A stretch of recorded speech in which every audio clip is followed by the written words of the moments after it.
What's up, everybody? Welcome to Spoiler Kings. I'm Brian the Grizzly with Tank and Brandman. How you guys feeling? FML. It's been a long week for you, man. I know all about what's going on. Yeah. That's why I am drinking tonight. Drinking beer already. And was that a Cheers mug? Tank, you Yeah. Say what? It looked like, It looked like a Cheers mug. Yeah. I guess it is a Cheers mug, huh? We were trying to get some going. We were updating videos, so that's why Tank was sitting there trying to get that together. So. Trying to update it. Yeah, I know. So for all the super chats and stuff like that, we're going to have a new video that was actually not going to cost us any money. So every time I try to play it, they try to claim it. So I'm trying to, but I'm having an issue right now with my program not opening up. Oh no! Which makes me wonder. I'm like, should I keep this freaking graphics card? It's like, you can get rid of it. That's the thing. Like, I have a really good graphics card I can keep, and it would greatly increase my GPU. You know, like by like 33% on like every stat, or I can make like $1,000 by selling it. So it's like, you know, the I say make $1,000. You know, that's why I was like, I can make $1,000 because, you know, I'm going on vacation in a few months. But it's also like, I use this thing every day. You know, every day, you know, and then if I don't have the problems because I run a lot of my internet stuff through my GPU processor. If I run it on this processor, that's gonna be like lightning quick, you know. So that's why I was like, I don't know. I mean, I still got to update to Windows 11, but I just haven't had a chance to do it yet. I went to go do it yesterday, and then I had an issue, and then I just stopped. I was like, fuck, it's too late. I'll do it later. But yeah, so I don't know. Chat, do I keep it or do I sell it? Do I make $1,000 or do I upgrade my graphics card? Let's put a poll out there. Put a poll up there. See what you guys say. All right. Yeah, because that's the dilemma. Tank. But I know, like Brian said, sell it. My wife says I should keep it. I had a few other my friends, I asked two other my friends. One guy said sell it. One guy said keep it. So it's like it's literally like 3 and 3. I was like, I don't know what to do. So we'll see. Should Tank sell his new graphics card? Oh, is it?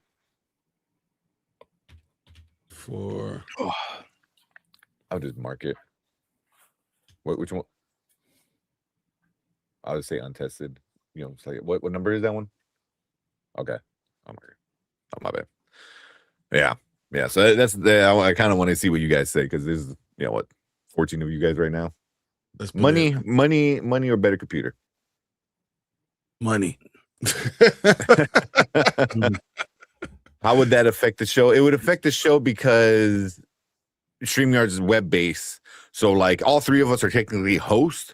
So it goes by whoever is like kind of the better one. And if I had something like that, like it would help, a lot, with playing videos, it'll freeze less and stuff like that, where like, if I bring up a website, if I go like an IMDb, like I freeze, like that would probably go away. A lot of other stuff would go away. I would be able to edit, videos like a lot quicker. So stuff like that. But yeah. That's a good question. All right, let's go through some of these comments real quick because everyone's been awesome while he's trying to do that. What up, Fernando? Up. Says RIP Nightcrawler. Hopefully he gets resurrected next season. Can you resurrect someone again? You can't do that right now. If you didn't resurrect Magneto, you can't do that. And I have a very love-hate relationship with this X-Men 97 finale. Very much. And so. I see that. No, that's understandable for sure. Yeah. Like my initial reaction was like, "Oh, that was awesome." And then the more I thought about it, I was like, "But they didn't do this. They didn't do this. They didn't do this. They should have done this." And then, like, am I just complaining about because someone else wrote it differently. Sometimes that feels disingenuous, and it's like get over yourself and just watch it and enjoy it. But I feel like they did other things, but I don't want to get into it too much without really going through why I feel certain ways. But I don't know. Yeah. All right. The characters I felt had arcs from start to finish the season were Apocalypse, Nightcrawler, and Nightcrawler. Star Wars Starfighter rumored to take flight at D23 tomorrow. That makes sense. I mean, what else they got going on? X-Men 97. I mean, yeah, but for Lucasfilm, we got shit. Darth Maul season 2. Said those saying that season went off track during following Rise of Apocalypse don't know what they're talking about. Episode 1, 3, and 4 were the Apocalypse trilogy. 2, 5, 6, and 7 are the Shadow of Apocalypse. 4-parter that were Apocalypse theme that built towards the present day Apocalypse 2-part finale. Then he says, have you guys seen Animals? The Animals teaser trailer. Yes, we got that up there right now. By any means, this final trailer. I didn't bring that one up. Heart of the Beast trailer 2 and the Neegly season 1. Well, we had Reacher. First 3 episodes dropped already. I only watched 2. It was a great start. It was a great start. So I still got that 3rd episode to go. But yeah. Fernando says, what up, Teague? Bob Iger bought the LA Lakers. Crazy. For $12.5 billion. Yeah. But it's not just Bob Iger. Yeah. It's also Kushner, one of the Kushner. So it's Ivanka's husband's brother. That makes sense. I forgot because there's Jared Kushner, and I forgot he's like Josh. I think Kushner. Josh Kushner, yeah. Yeah, I think, yeah. So. Also, they were looking. They Bob Iger went into by a team when they did or they were trying to do the expansion to Vegas. And that obviously expansion fell through. So. Well, they're supposed to be expanding to Seattle too. Oh, again? Yeah. Bring back the Supersonics. That's exactly what they're doing. Nice. So there. Fernando says, I saw End of Oak Street. It's very good, better than Brand New Day. Just kidding. Wait, just kidding on it's very good or just Brand New Day? Because the Brand New Day part. I heard it's a pretty fun movie. I heard it's not like amazing, but I heard it's like it's pretty good. I heard it's not what you think. If you think about Jurassic Park or any of that other stuff, it's not like that at all. Yeah. Yeah. I watched Sully's like spoiler-free review and he enjoyed it. Excited to see. All right, so I'm speaking of Brand New Day is now $1.7 billion. And it's not even the weekend yet. By Monday, guys. I'm going to guarantee it's at $2.1 billion. 2.1? $2.1 billion by the time next weekend comes in. So that's awesome. Very excited about Daphne Keene returning as X-23 for Secret Wars. Yes, I heard that. Is that confirmed, or is that just one of the many rumors that are being thrown around? I believe it's just rumors right now, but I did hear that she's supposed to be coming back. I think it's a rumor. Yeah. Yeah, but that's not a far-fetched rumor. Like she likes playing the character. Yeah, it makes sense. Yeah. I mean, they're bringing back everyone else. Cheers, fellas. Salud. All right. Yeah. The Tom Holland led Spider-Man films included the current film and its box office numbers sit at $5.667 billion. In comparison, Avatar films have a box office run of $6.55 billion. Jeez. Tom Holland's probably going to catch him. Just Tom Holland. By himself. That's crazy. Was that just Spider-Man? He said, well, it was just Spider-Man. Just Tom Spider-Man, Holland films. Tom Holland's, yeah. Damn. Spider-Man led films. Tom Holland led Spider-Man films. Yeah. What's up, Collector? He says, how you guys doing tonight? What's up, Collector? How you feeling? Did you guys get the trailer I sent you with Ben Affleck's new movie that he directed and starts in? The Animals? Yeah, we got Animals already. Oh, was that the one? Yeah, Ben Affleck and what's her name? Kerry Washington, Kerry right? Washington. Yep. Yep. And then I got the Verity official one because I know the Collector was asked about that. And then Ramayana, because the guy asked us to do it last time, and I heard it's actually a good trailer. Yeah, that's what I heard too. Like, you probably want to check it out. And I was like, well, why not? So I wanted to tell you guys that the Toy Story 5 is going up for pre-order in a few days on 4K, Blu-ray, and DVD. Yeah, I'm buying all of them. Heck yeah. Toy Story 5. No, I'll buy the 4K. I won't buy it. I'll probably buy it, the Steelbook, and then I'll probably order it at Walmart or something else. And that's how I will 18 times. So, and it's coming out in September. Wow. Okay. That's quick. So that's that. The Animal one. Also, the first 5 minutes of Green Lantern that was released today. Mobland Season 2 trailer is up as well. Yeah, the first 5 minutes is a Green Lantern. I don't want to see it. Am I wrong? Me neither. No. If this was like a month ago, then maybe. It's 3 days. Yeah. It's a couple of days, and even though I'm gonna be in paradise, shithole. I'm just gonna be in the hotel that entire time, just watching shows and sitting with my laptop.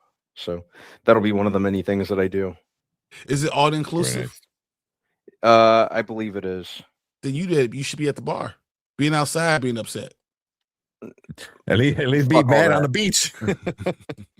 Yeah. Yeah. What up, Jen? She said, hey, Kings. Spoiler, she got the tank. Brian, that's awesome. I appreciate you, Jen, so much. You guys are just doing your watch party for Silo. Yeah.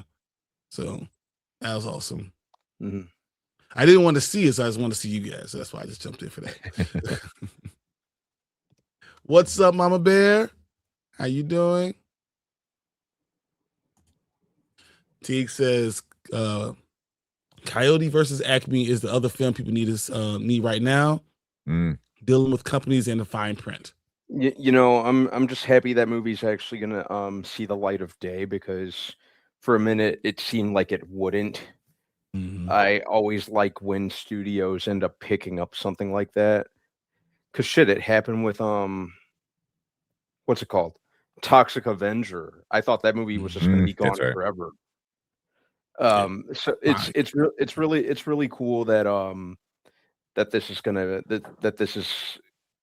this got picked up, and the advanced reviews are actually saying it's solid. And I love Looney Tunes. I think all three of us love Looney Tunes because it's something we all kind of grew up with. So yeah, I like the cast. I like and I'm just curious to see it, because I do want to see that in the theater. I'm with you. And I even the guy who's directing it, if memory serves me correctly, has even kind of showed a little bit of promise. Dave Green, he did Earth to Echo years back, and even though this wasn't like one of his finest moments, he did the second Michael Bay produced TMNT, which I never watched it because this is the better one, because the yeah I didn't like I like TMNT's with Michael Bay. Yeah, I put it on my blacklist. I mean, you said it's the better one. Was not good. The second one, it was still not good, but it was better than the first one for sure. Yeah, for sure, it was better. It was better, but it wasn't like, it's still on the bottom of the list. You know what I mean? It's the second to worst one. It's not the worst one. Exactly. Yeah, I think it was a little more tolerable. Yeah. Really? Well, yeah. Bebop and Rocksteady actually didn't look like too over designed, and for the most part kind of spot on based on what I saw of them in the trailers and ads and stuff like that. So They bring in Krang in on it too, which is wild. I did not expect that. So yeah, they did a okay job with some of it. Mm-hmm. Yeah. Maybe one of these days I'll put it on and give it a shot. Tank is a lot nicer than me. Really? Because I would say it's trash. It's trash. It's trash. Yeah. I mean, it's still not good, but is it true they make Casey Jones like a cop or something like that? Wasn't it a detective? Worse. What? He's a fucking security guard. One of the Oh guys my God, I believe he was like one of the security guards that drives one of the bank trucks. Yep. That's what he was. What? So he's not even he wants to be Brink a cop. Truck. He's the Brinks Cup driver. Yeah. He wants to be a cop, but yeah. Yeah. Why? Exactly. So like he's still like he's kind of loosely associated with being a police officer, but not really. You know what I mean? So my Lord, why do they do this? That's why I said you can go ahead and watch it, but I'm let you know this. I hope the reboot next year, or not next year, in 2 years, like just does the exact opposite of everything that these movies did. And this is gonna make me pour another shot. Yeah. I would say he's not the worst part. I still think what's her name was the worst part. Oh, she was just so bad. Who, Megan Fox? So Megan Fox. She's just so flat. She had no business playing April O'Neil. She was one of the first. She was okay. So the 2014 one, that holds significance in my life because that was the last movie that me, my mom, my dad, and my sister all saw as a family before I got on that plane to Korea several weeks later. That was the last movie we saw as a group because we would all watch the TMNT movies growing up. So I'm like, what better thing to watch before I leave the country? And then I was just sitting there trying to make myself enjoy it and then just couldn't. And her as April, unfortunately, was one of the biggest things that like really took me out of it. Yeah, 100. Like, and that was all Michael Bay's idea to bring her back. It was a good idea. Even though technically he didn't direct that movie still very much had his fingerprints all over it. I kind of feel like he 100% ghost directed it. It was just, never mind. Let's move on to something else. I could go on about that all night if I wanted to. What up, Lawrence? We got Drew in the building. Lawrence. He says, I didn't get the memo to wear gray. Hey, I didn't even realize I had gray on until you said it. I think we all just you guys got like matching ones on. Yeah, I think we all just subconsciously kind of coordinate. Maybe it's like it's outside. You look outside and you see gray skies. It has put some so naturally, right? Exactly. Mm-hmm. You guys see that video I sent you about the tree? Yes, I sure did. The whole lawn came up with it. Yeah. It's like only in Chicago, guys. Only in Chicago. Well, I'll play it a little later. Let's just get through some of these comments. Okay. Teague says, an actor is doing comic news. The actress who played Miss Marvel is having her first comic series, Chachu, released in trade format March of 2027. Iman Vellani? Yeah. Iman Vellani. I think that's cool. There was I think a preview or something. I saw it at my comic book store last week for it. So it looks cool. Like the artwork and everything like that. So it looks cool. Yeah, and she's a through and through fan of that kind of stuff, which she's a nerd. I like it. And so I think she's one of the more slept on casting choices in the MCU. Like you could tell she very much was Kamala Khan before she even became Kamala Khan. Agreed. So for her to do a for her to get a comic of her own, like I'll get out there and check out anything that she has a hand in. I think that's terrific. Hang on one sec. Here. Well, speaking of like people getting comics, I wind up ordering this. This is the ash can, so it's not fully out yet, but Robert Trujillo is getting Year of the Devil. Yeah. So it's the ash can, which is like like a preview, but it's like a smaller version than like a normal comic. So if this is like a normal comic, like it's small, but I had to get it because that looks dope as shit. You know what I will Obviously, say? that's Jay Gonzo. I love Jay Gonzo. Like his artwork is You do. me. I have so much of his stuff. Like and my wife has it hanging up upstairs. But yeah, but Robert Trujillo, I think it's a 4 or 6 issue thing that's coming out next year. I thought it was 6. It might. Yeah, I forgot, but I'm gonna check that one out. What I'm gonna do this real quick before we get into all the other stuff. This brand new day is that's cool. Awesome. It was really fast. It has some really cool art in it. Oh, it's one of those TP, like the TPC. Yeah. Was it? Yeah. So very cool. If you guys see it, it's actually only $10. Good story. I really enjoyed it. It kind of shows that how Brand New Day is not just a story; it's more of an era, and it's just different. But it's a good different. I enjoyed it. Yeah. That's sick. Super dope. My best how to affect the show, and then let me see. I keep the old system. Get a new one. A says I get a better computer. All right, and then we got to our super chats. I didn't even know he gave a super chat. My bad, man. Yeah, I was trying to get to it, but we. Laura says, first off, thanks for the super chat. Says, did you see Jeff's rumor on Susie Bimba poor things being Storm? No, but that's interesting. Didn't they already or that was just a rumor with what's her name, right? Yep. Earlier in the week. Nothing's confirmed yet. I'm trying to remember. Oh, I remember her.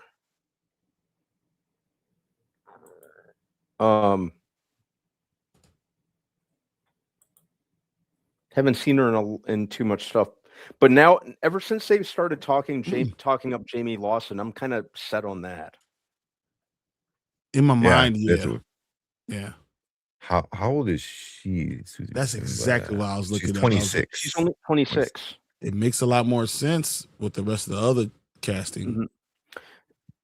It does. Her age kind of corresponds, but I don't know if this is just me. I always kind of saw Storm being like not much older, but a little older, just to have that kind of maternal figure vibe. Not significantly older, but just kind of have a couple years on the others. Maybe has a little bit more tenure at the school than not as Jamie Lawson's only 28, so it's only like a 2-year difference. So it's not like crazy. It's not crazy. But I still like Lawson. I think I still like Lawson more. I think she's very good at playing characters that seem to kind of have a little more maturity and have that commanding presence, like even in the Batman. Oh, 100%. Let me just read this. Senior versus freshman. It says, as mentioned, the post-sharing and casting rumor about Susie Bimba as the MCU's possible choice for Storm has numerous responses indicating that this isn't who many fans want for the role. One of the kinder responses, comments to the effect saying, I'm not saying anything disrespectful about this woman, but I prefer Jamie Lawson. And the similar comments read, I don't know about her acting, but I think the age and look-wise, she fits the role. Sad, it's not Jamie, but it's fine. There are unfortunately a number of comments that are not so kind, similarly expressing the preference and often a rather strong preference for Lawson. So she's getting a backlash already. Yeah, and pulling up Jamie Lawson again and just kind of her filmography, I kind of, based on the different roles she's been playing, like she's a lot more proven. And looking at her in the Batman, the Woman King, Sinners, the Running Man, she has that versatility under her belt too. So I kind of see her slipping more into Storm with I see that more than this actress. She's been out there and proven herself more. Yeah. He also said that there's only going to be 4 MCU X-Men cast members along with Sadie Sink. So only 3 extra ones are going to be announced during the D23 showing. That makes sense. Mm-hmm.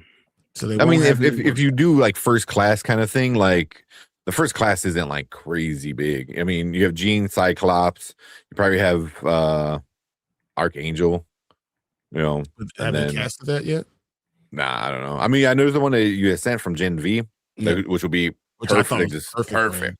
Perfect. So yeah. You know, but you know, yeah, we'll see. It's just, I think Lawson, granted, it's only 2 years difference. She just looks more older, like mature. Where was it? Susie was her name. Like, even, you know, she looks like way younger. Like she looks way younger. You know. Yeah, you know, I kind of want someone who's kind of got that more kind of those kind of like mature, kind of more defined features, kind of like exactly like Jamie Lawson has. She's more attractive, guys. She is. I mean, that's where it is. Jamie Lawson is more attractive, you know, and people are upset because Susie Bimba is not as attractive as Jamie Lawson, which is not saying anything hard or saying anything bad about her. It's just saying you're not as attractive as A, is not attractive as B. So that's kind of what that comes down to. But yeah, no, hearing a lot about that. So I just wanted to put that in. But because he did the super chat, we do need to give him a video. And let's do this one. Yeah. You got it? No, I have to restart my computer to pull up Adobe so I can't I can't mess with it right now. Just leave it. So I'm gonna go with this. Hello, rich people. Troy's joining you. Yes, I'll hold.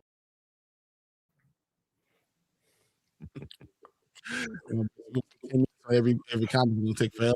Well, he was a super chat, so we're gonna definitely get the time on his super chat because he paid for it, so he deserves to get that.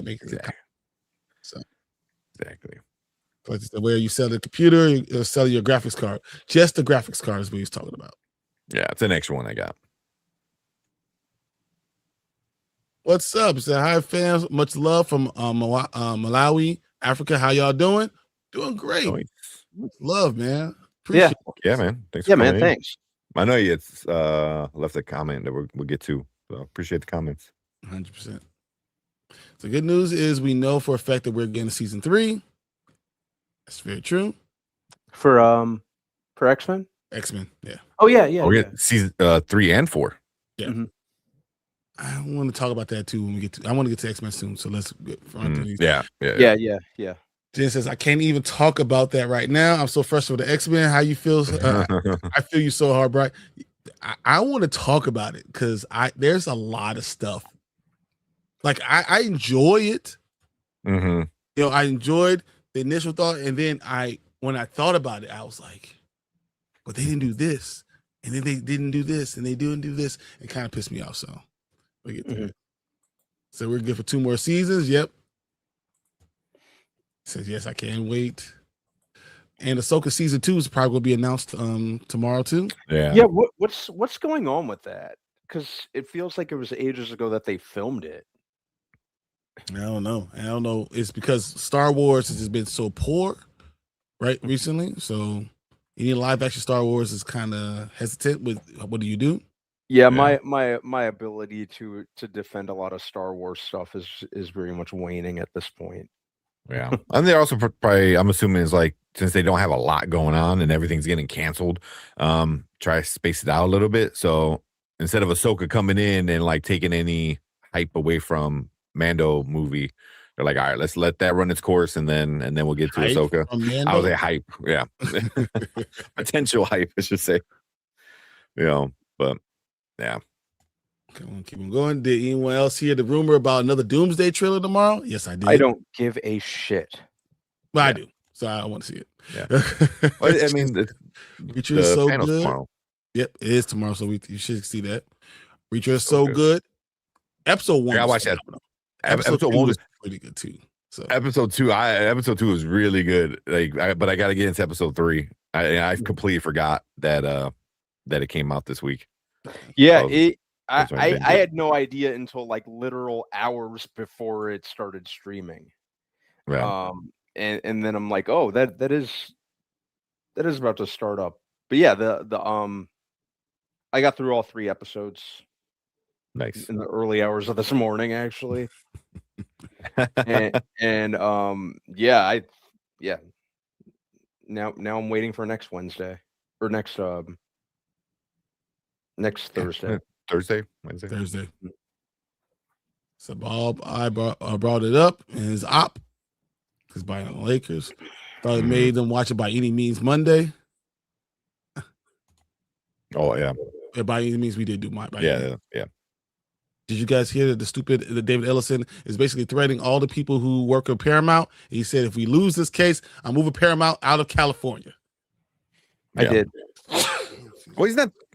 He's using them like almost as a hostage almost, But he's also like trying to blackmail like Hollywood. It's like, all right, because Paramount might be the Paramount lot and Warner Brothers lot might be the 2 most like recognizable biggest like movie lots like in the world, especially the Paramount. Like everyone knows that big front gate, like it's just iconic. And if he were to like move out, that would be crazy, but I mean, that's it's a shitty move. Take my ball and go home. Take my ball and go home. That's what I'm doing. F you. What? As we saying, I'm taking my ball and I'm going home. Yeah, but home is California, so it's like. But then, like you said, you risk on because then you're saying like screw all the people that work for me, because like either relocate or don't, So it's like, yeah, makes sense. We'll get that later. I think Marvel will move on from Captain America. He's just overrated. I saw him in a recent Doomsday trailer. Like, damn, they should introduce a new cool characters, not just bring him back. Well. I like Captain America. I love Chris Evans as Captain America. He very much is Captain America to me. But I think when Marvel announced this new direction that they were going with after Endgame with the new generation, I was very satisfied in the idea that chapter was closed. Them kind of walking things back with bringing back Evans as Cap, whether he's Cap or if he's a variant, whether he's Captain Hydra, whatever the hell. It just seems very. It just reeks of desperation to me, But again, we'll maybe I'll be proven wrong. Who knows? Mm-hmm. But I was looking forward to seeing how they handled the next generation and then so forth. It was something that was pretty interesting to me. So I'll always kind of wonder what could have been. Yeah. They didn't do it. So all right, we're about 15 minutes behind. So I'm gonna start hitting these real quick. Jump around a little bit. Canes, we meet again on this Thursday night. What's up, Tony? How you feeling? Tank should let both Lily Tank spread out all his cards. Okay. I wanted to ask you guys, I've been hearing that there's tornadoes, really bad weather in Chicago. Have you guys been affected? Dude, my mom has been out of power for a while. Besides that, my restaurants all got generators, so I've been pretty good. Yeah. I don't know about you guys. Tuesday, my work had to close down. We lost power, and it wasn't coming back anytime soon. So, yeah. Thankfully, none of my power went out. So, yeah. At home, I've been lucky. I've been pretty good at home. So, yeah. But it's been scary. It's been scary. It's gonna rain more too. It's crazy. Yeah. So that's sick. We got Relic. Relic did a raid. We appreciate that, Relic, man. Oh man, that's awesome. Heck yeah, man. Thank you, Last Relic.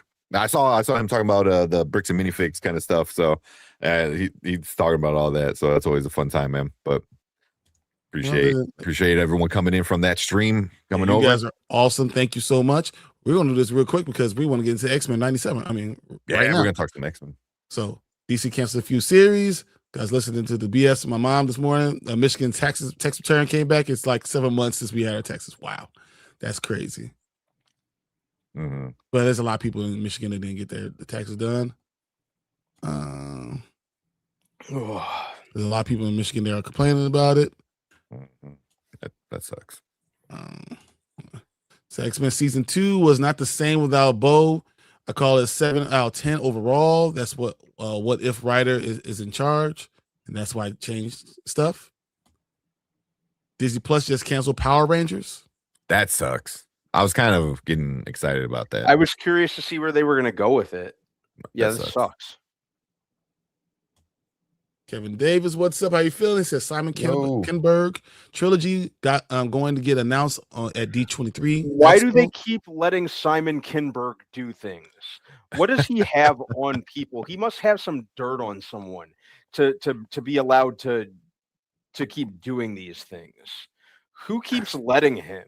You'd think after X-Men 3, they learned their frigging lesson with him. He screwed up the Dark Phoenix storyline with X-Men The Last Stand.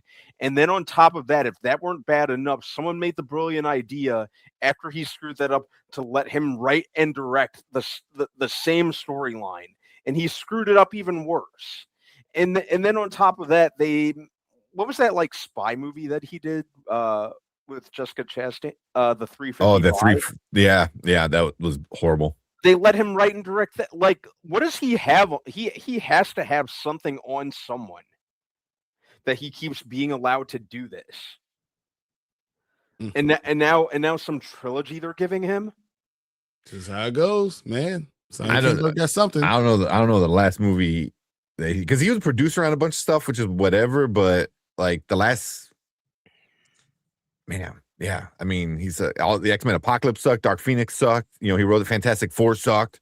Future Days of Future Past was not the best. Mm-hmm. He did Jumper. That was kind of cool. Yeah, at a certain point, like it. At a certain point, enough is enough. Like, stop him. Yeah. Really, and James Gunn. So Ahsoka's coming out at the beginning of 2027. I can't co-sign that with James Gunn. I'm not gonna suddenly condemn him because of DC, because the Guardians movies were still fire. So no, I'm sorry. No. Say American Horror Story season 13 trailer dropped again. Sorry, I was going through my notes. Gotcha. 13 seasons is crazy. 13 season. And then we got Ted Lasso season 4 got an announcement date.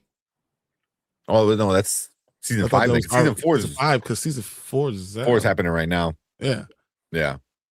Which I gotta watch the episode 2. I haven't watched it. I forgot that came out yesterday. Let me see. I'm just throwing run. It's a nice Mighty Duck jerseys. Yeah, appreciate you. Thank you. Oh man. Why would anyone care about left California? I don't understand blackmail. Yeah. Relic sent me. Thank you, Relic, for all the stuff again. Appreciate it.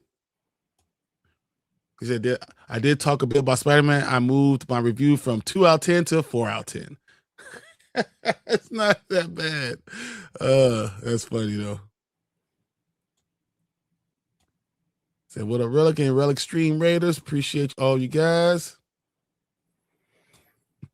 I saw he said about who lets them touch the camera. I think James Gunn's better. Yeah. I'm like I said, I'm not going to condemn James Gunn because of a couple like he's made stuff that I liked. Like again, I'm not going to pretend like the Guardians of the Galaxy movies weren't awesome. I love all 3 of those. So that's what I'm talking about. All right, there you go. C on it.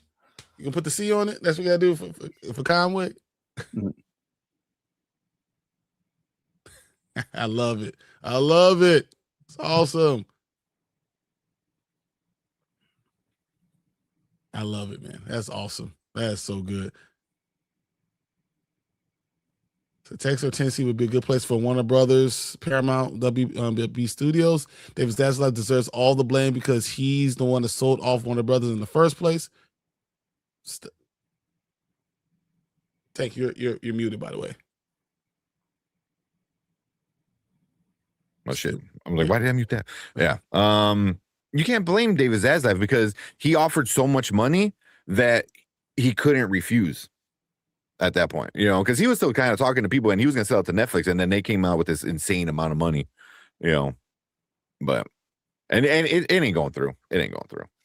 When you're going to desperate things like with that, Tennessee would be shit for Paramount, but the Tennessee would be horrible. Like nothing happened. Texas, at least, it's free, but there's the same thing, it's not gonna happen. I don't know. We'll see. I'm hoping so. And I'm just watching the old X-Men cartoons. I'm more interested in James Mangold Star Wars movies because it's based off Legends book. We got Tamika in the building. Yo, hey, fellas, what's up, everybody? Kevin says people need to lower the expectation for D23 Expo, going to focus on 2026, 2027, Slate Hexed, Avengers, Doomsday, Ice Age, Bluey, Starfighter, Frozen 3, Simpsons 2, Avengers, Secret Wars. I think you're gonna get casting for X-Men. I think that's the only thing I'm kind of interested in, that and maybe some Starfighter stuff. Everything else, everything else. Bluey. No, I mean, I know you don't have any kids, so you don't watch Bluey, but Bluey is. I've been itching for some new Bluey. People don't like Bluey and they love Bluey. Yeah. Both. They either don't like it or they love it. People that don't like it are just, psychopaths. Good. Yeah. What? There's no reason not to love Bluey. Yeah. You don't like it because you don't have kids. That should be the only reason. My kids don't like Bluey. So No? No. Oh man. Yeah. And my wife doesn't like it because of what this crazy stuff they have their parents doing. So yeah. I enjoy Jumper, but the best movie is Jumper. Time to Swallow Double Barrel. I forgot James Gunn, The Guardian, and Scooby Doo. I do like those movies, but damn, his crap movies are outweighing the good. Yeah, James Gunn has done a lot of good ones. James Gunn has done some great stuff. Like the Guardians movies. I like the Peacemaker first season of Peacemaker. I like season 2 was kind of all over the place, but I still liked a good amount of it. Personally, I know there's a mixed response on Superman. I liked what he did with it. He wrote the Scooby-Doo movies. I love Scooby-Doo. I kind of like the kind of self-aware take that he brought to it writing wise. Scooby-Doo was good. Slither, which was yes, a pretty good like old school creature feature type thing. I liked Slither, so I you did Super. Super was awesome. Super, which was crazy. Yeah. Those Slither and Super are like older ones that he did that a lot of people don't talk about anymore. Yeah. So I can't co-sign. Really, I do like him a little bit. I don't like him that much, but that's a bit much. Bluey's music is nice. Music. For D23, I'm interested in Ahsoka Season 2, Starfighter, and Darth Maul animated TV show. Yeah, I think that's what we're getting. If I said Bluey teaches kids to walk on their parents. and then make them into the dance machines. I have never watched one episode of Bluey. Then I'm interested in see what else they're going to announce. I really don't care about Pixar unless they do something I'm interested in. But you will never know unless they announce something. Yeah. So Bluey keeps my French bulldog from being mad. You put it out for your dog. That's hilarious. My kids don't watch Bluey because they are watch Transformers, G.I. Joe, Static Shock, Teen Titans, and I'm actually a good dad. No shade though. But yeah, but you're not gonna put out Transformers for like a 4-year-old. Yeah, like I'm not gonna put on G.I. Joe for a 4-year-old. I mean, once they get older, like I have like stuff. I bought this. I can't wait to watch this with them. Like the real Teen Titans, not fucking Teen Titans Go, that bullshit. So like but like for a 4-year-old, I'm not gonna have them watch Transformers and G.I. Joe. Because Bluey's nice because it teaches like I think more like body autonomy and like I think like simple things that kids need to learn. But I do think at an early stage. I do think that they do have a problem with the parent-children dynamic and stuff. But I know no one else wants to care about it. So let's just talk about this last one so we can get to X-Men 97. Has anyone seen the first 5 minutes of Lanterns? Hopefully we will get something good for Starfighter. I think we're gonna get something good for Starfighter. I think we'll get a last one. I hope it's good. I mean, I always hope Star Wars is good, but I'm not holding my breath on Star. Yeah, same. No, same. It's just it's more of me wanting to like it and hoping that it's that it's solid. But you know, stuff like this is just too. I don't know. It's too all over the place. So I don't. Yeah. You know, I think all over the place is a good way to put it, because like you're doing Ahsoka shit, and then she's in a different galaxy, and then you're doing like Darth Maul, which is kind of a prequel-y story to stuff, you know, and then you know, and then you're doing Starfighter, which is a random story, and then you're doing Mando. So it's like, what do you like? What time frame are we trying to work in? You know, so yeah. Hang on 1 second. Oh, I am gonna get more alcohol. Hang on. I'm trying to get to this X-Men, guys, before everyone. Yeah, when he gets back, we'll start it before he gets too drunk. I'm rushing to try to get this stuff in. We like, you gotta skip comments, man. I was like, I'm trying to skip, and then we get caught on a comment, and then we talk for 5 minutes. But I'm like, more. Oh, guys, we're never gonna catch up. Let's not talk about it. Okay, I'm gonna pull. X-Men. Yeah, when he gets back, we'll get that going. Yeah, I'm excited to talk about X-Men, because as I said, there's things that I don't like, and there's things that I do like, in it means for different reasons too. You know, it's like storytelling wise, there's things that they just messed up on. The storytelling wise, you can't. I think the biggest thing is the pacing. It's like, why are you doing like, you know, like these large arcs in like 30 minutes? Mm-hmm. You know, why are you speed running? Why are you speed running X-Men? You don't need to. Yep. And when you could take time, and then when you know, kind of forecast or foreshadow something that's going to be happening, and then the payoff happens in 5 seconds, that pisses me off. Yeah. Like immediately. Like, why did you forecast this? Why would you foreshadow this earlier and then say this matters, and then it ends in a second? That pisses me off. You know, I don't understand. Yeah. So, all right, you can take over. We go from there, and I can argue my stuff now. Yeah. All right, we'll jump right into it. Where we at? I gotta find things. All right, let's go. Good. Yep. You want to take that shot first before we get started?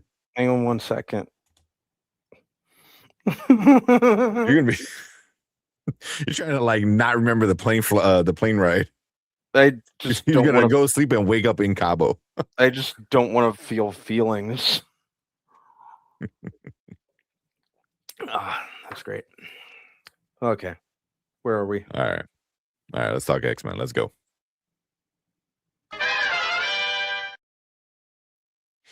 All right, what's up? Welcome to Spoiler Kings. We got another discussion about X-Men 97 Season 2, the finale. What was this one? Survival of the Fittest, I believe it was called. Yep.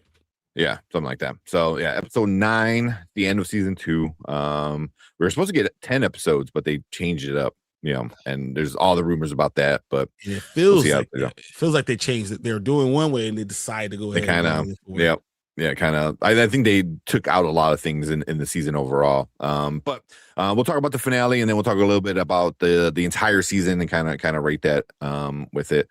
But yeah, it just picks up right where the last one left off, with Gambit being in a coma, I guess, after being dead. He's brought back, you know, and then you find out Apocalypse was inside of him, and this and that, and X-Force and X-Factor team up to kill Gambit that secretly Apocalypse lives inside. So you got a lot of things going on, you know. So, you know, Rogue is trying to figure out how to save Gambit, you know. So yeah, there's a lot happening for sure in this one. So yeah, we'll get into all of it. So if you haven't seen it, we're gonna get into spoilers, just so you know. So if you haven't, hit pause, come back and check it out later. Because we're gonna talk about everything. I would say there's some spoilers in this one because there's some stuff that happens where you're like, oh damn, absolutely, like, that's big. That's really big. So yeah. But if you want to start it off, Brandman, like some things that you probably liked before we get into the negatives. I liked the emotional core of it. I liked that we were, we had some sense of resolution with everything that went on with Gambit last season. Mm-hmm. So I liked that it was about him and it was about Rogue at the core. And I liked what they did with Nightcrawler. Scope wise, it was cool to see, the X-Men, X-Force, X-Factor in there all together. Kind of we had X-Factor kind of more antagonist, like a secondary antagonist, which I thought was fine because I kind of felt in tune, but it was really cool seeing everyone together. I think they really spare no expense when it comes to the action sequences. So and just giving each character emphasis in terms of what they can do. So I really liked that. The last 5 minutes I kind of got a little like, not like full on, but like I got a little misty right there. Oh, a little bit, yeah. No, come on, a little bit, right? Yeah, I mean, I was cutting some onions for breakfast at the time, but no. And again, I know every time we talk about X-Men 97, I emphasize the animation style and the look. It just really popped for me, especially this episode. Mm-hmm. And I think even though this season has kind of left me in a state of limbo and kind of left me wanting them to move a little faster, I can honestly say every episode leaves me wanting more, wanting to see what's going to happen next. So I think the quality is still present from the first season. Do I love it as much as I did season 1? Not quite. Do I still love it? Yeah, because I'm always waiting to see what happens next. So yeah, I need more, is what I'm getting at. Okay, sounds good. What were you, Brian? What are some of your likes? I think they did a great job. First, the opening is phenomenal. Oh, every week.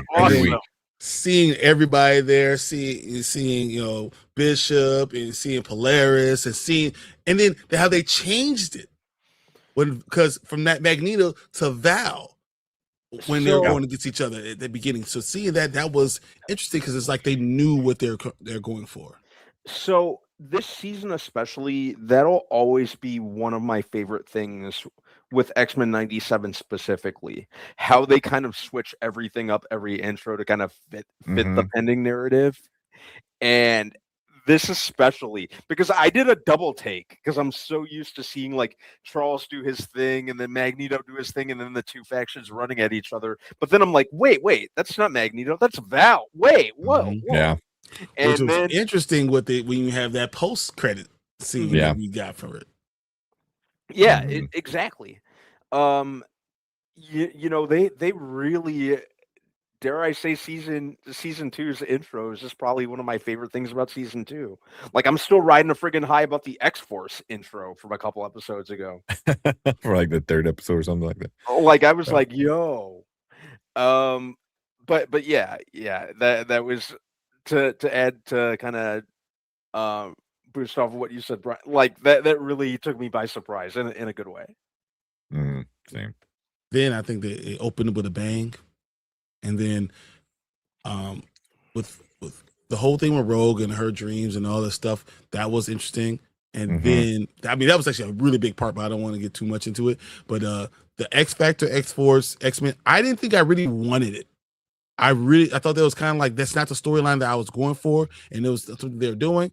but they did it so very well. I enjoyed seeing what Cable did. I enjoyed seeing, Storm not take 5 hours to warm up her powers. I enjoyed, seeing, Cyclops actually do something, or Jean Grey actually do something, because this entire season, since episode 2 or 3, whatever, they haven't done crap.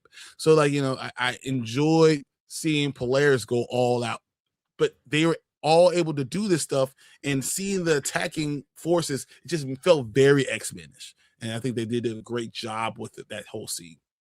I enjoyed Rogue. I enjoyed Rogue, just plain and simple. So and then when you start with what's his Isan? Is that the Celestial? Oh yeah. I knew immediately that when she said, I'm gonna put the sacrifice, my mind was like, oh, Nightcrawler's gonna do the same thing. Yeah. I knew immediately. And so but I still enjoyed seeing it. I felt the feeling of it was there for me.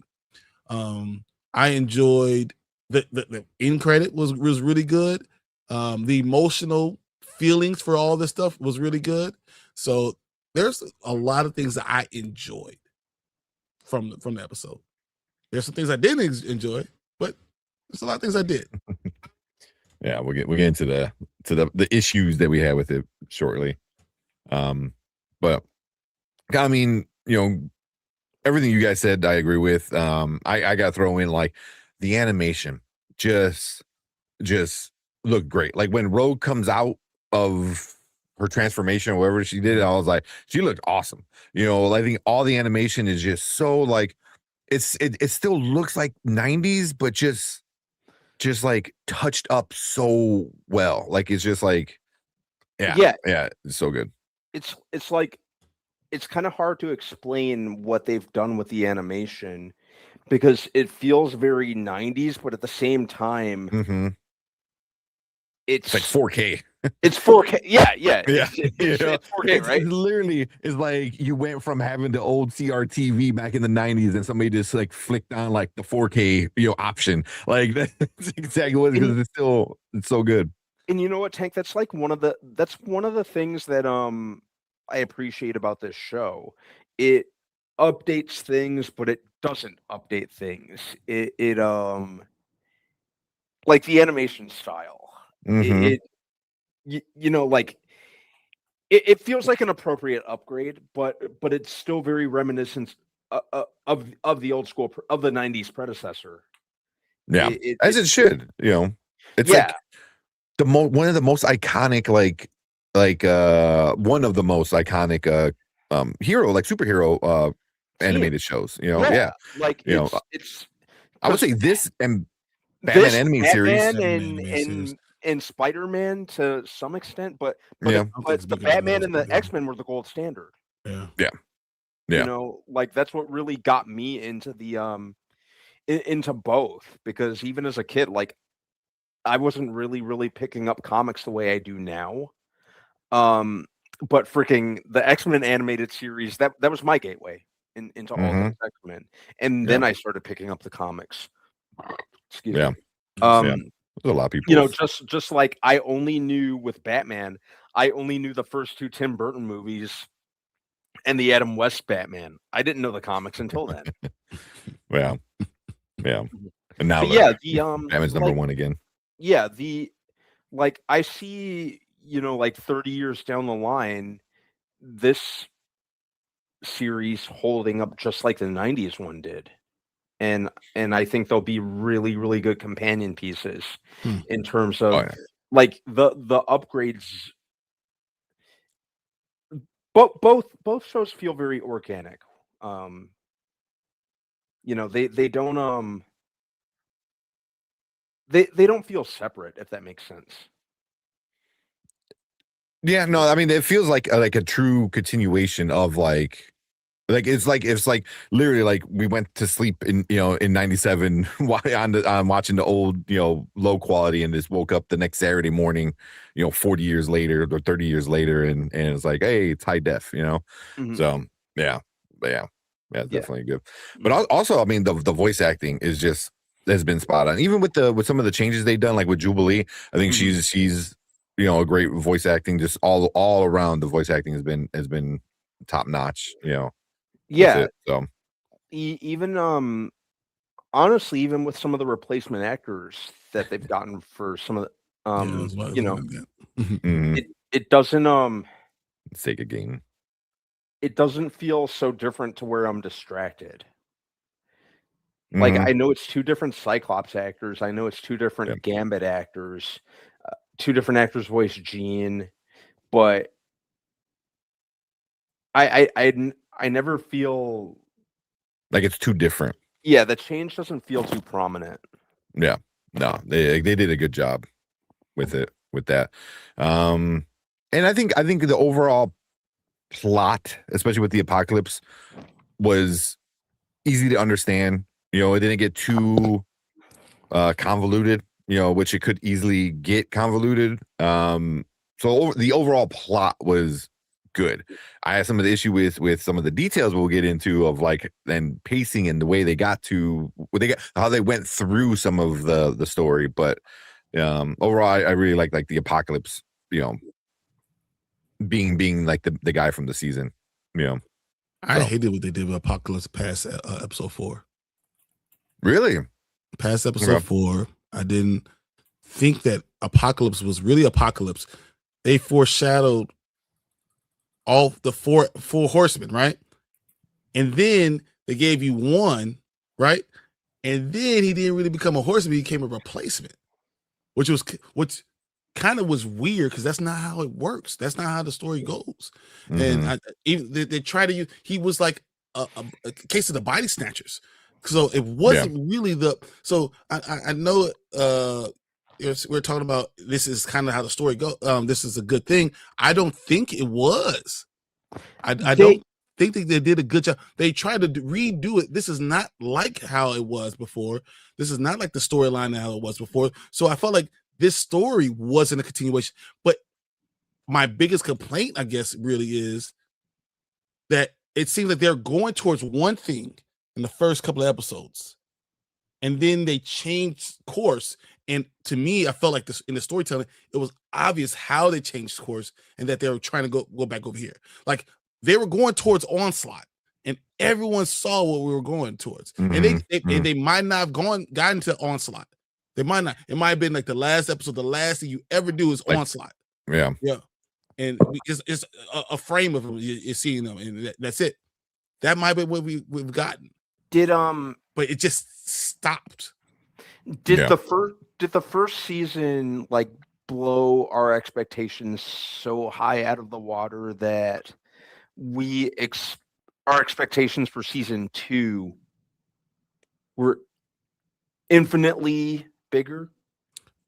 I think they did it to us because those first 4 episodes were so well done. What's the episode? Episode 4 was rated like a 9.5, 9.6, whatever. Yes. Because it was so good, and people's minds were blown because we're going to get Apocalypse, the real story of how badass it is, and we might get Onslaught at the end of this Apocalypse story. And I think that's where everyone thought we were going. And they started doing one-offs, which kind of did fit the story, didn't necessarily, but they felt short. And then they talk about, do you remember when we got into Ramatut talking about the external is the only way to defeat Apocalypse? And then they kill Kendra in 5 minutes. It was an external, they killed her in 5 minutes. So it's that's when they said, we're not doing this. We're not doing this storyline, and we're going towards this storyline. And we're going to cut off this stuff. We're going to push it all into one episode. And I feel like it was rushed. They should have done an extra episode. They should have made things a little bit longer. They could do the same thing they want to do, but just put some more, kind of storytelling in it. Definitely. Maybe you should have a second horseman. You ain't even got to do all 4. Don't even do all 4. Just give me more than one. Would that have changed anything? If you would have had all 4 horsemen, what would that have done differently? What would have that added? Well, I think. Well, first, okay, so Apocalypse usually does things with 4 Horsemen. When he's going against the X-Men, he says, "Okay, I'm going to have my Horsemen." Mm-hmm. He puts all his ducks in the row. You tell me he came back from 2,000 years in the future and 2,000 years in the past and didn't think I need to have all my powers of 4 Horsemen? What's going on? And then you're gonna go forward with Gambit before you put any of the other ones in place. When you really foreshadowed that you can use these people as some of this X-Men as your Horsemen. But which the original storyline, as Blackmail tells you, was supposed to do. Like, I think it would have changed a lot. I think you could have done a lot with it, and now it feels more like an authentic Apocalypse thing. You don't have to finish the story, because I think Apocalypse is such a big character. You should never kill him off. And Apocalypse is such a big character. In addition to that, Brian, like, he's such a big character that you'd think that his presence would be felt even when he's not on screen throughout the entirety of this season. That's what I expected. Because Apocalypse No. Mm-hmm.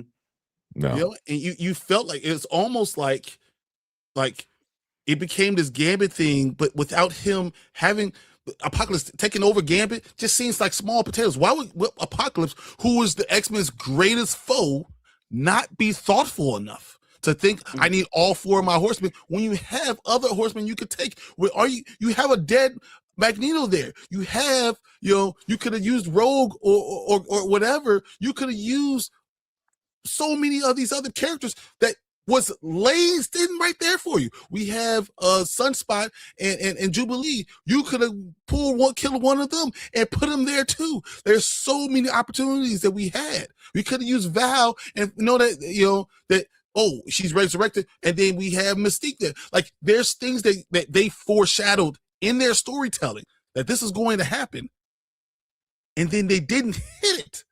And that thing that bothers me more than anything. Like, you knew what you're doing, and then you didn't do it. I think that's my biggest qualm with this season. Yeah, like I agree with that. Like, with them setting things up, because like they had Cable coming, back from the future and blah blah blah and doing this, but I was like, but also they had a whole part where they even had it as a recap part in the finale where Apocalypse is like, oh, we need to go back to when the X-Men was the most vulnerable, to the 1990s, but then, so is this version of Apocalypse from the future? So like we never got that clarity of like what is Apocalypse doing to travel back in time to fix the problem? Same thing as Cable. Like, you need to have that match where Cable's coming back from the future. You need Apocalypse to also come back from the future, and we never got that. Like, there's a lot of things that were just mismatched. A cool line, and then that was it. Yeah. It was like they were planning on it, and then I think what you saw for the first time when we got to 7 to 8 and 9, that Blackmail was only executive producer, no longer writer. And you saw and that's what I'm saying, that you saw they're going one way and then changed. Like, they did this thing with Bishop. Like, Bishop was supposed to be, he said he was supposed to be the Cyclops. He was going to be the leader of a lot of this stuff because you're dealing with past and present and you're doing all this stuff. And they set it up with Polaris and all that stuff. And then they didn't get really back into it. They see him now. The only thing we had with him and Polaris was, a picnic. Yeah. Like, that's just what it was. It's just so many things that we missed out on, Storm being head mistress for the school seemed like a big storyline that they was going to go with. And then nothing. I feel like they had these great ideas, and if you're gonna do some of these things, right, then you need to probably do 35-minute episodes. I'm not saying you gotta do 1-hour episodes, but you need to extend these things, because obviously you're doing it and you're trying to cram 4 or 5 episodes worth of information. I think Jen said this: 4 or 5 episodes worth of stuff into 28 minutes. Yeah. Especially when you're doing something as vast as X-Men. Those stories are so extensive and rich that, like, 45 minutes, to tell them and do them justice and string them together. Yeah. you got to do at least 18 episodes. I mean, you got to do more episodes. You got to do a real old school season. You can't do a sequel to a 90s show and say like, oh, we're only going to do like a third to a half of the season. 9 episodes, where in 92 we would get like 21 to 28 episodes. Like, come on. Like even 12 to 16 would have been better. But I'm saying like 18. Like you gotta give it more episodes. I mean, there's the only way to do it. Yeah, you could figure out your stuff. They could have transitioned from Bo DeMail to what they wanted to do, but you did it so abruptly that you left just plots just out there. We're not going to talk about that again. Don't worry about it. Especially when he was midway through, into. You could tell. Mm-hmm. Mm-hmm. You could tell when the when in this season when the creative boat got rocked. Yeah. And someone else grabbed the reins. Yeah. I think he had a great he was starting with something great, and then they just bring that man back. Come on. I understand if you're not going to bring Bo DeMail back. I think he has respect for the whole X-Men. But if you're going to do something different, don't tell us like we're wrong for wanting what you foreshadowed. Mm-hmm. Don't tell me I'm wrong when you set it up and then say, oh, I know we said 4 horsemen and we talked about 4 horsemen in all these episodes and how important 4 horsemen were, and you only gave us 1, and then you didn't even use them as a horseman. You actually used them as a replacement body, so you do a body snatching episode. So what about the other 3 horsemen? You set up something with Magneto, and then you depowered Charles Xavier so much. You depowered so many of the X-Men, many of them. Storm was like the whole time, like Jean Grey, who's supposed to be the strongest of all the psychics, couldn't even land a jet by herself. What are we doing, guys? I don't understand. Like, there's just things that just didn't fit for me. But could it be solved by 10 minutes, 15 minute more episodes, and then longer episodes, and then give me 12. Not cutting for 10 to 9 and then messing up the story. Mm-hmm. So yeah. Sorry, I had that all pinned up. So I wonder, did they change the direction to get away from Bo on purpose?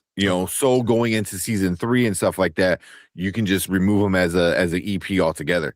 So it's like, well, if we don't do Onslaught, then he can't get the credit, and if we change how the story ends, then we can get away from him quicker. So think about even what they did. I don't know if that's the case or not, but Rogue basically took Apocalypse and condensed it down to a thing, and they basically said, we're going to come see this later.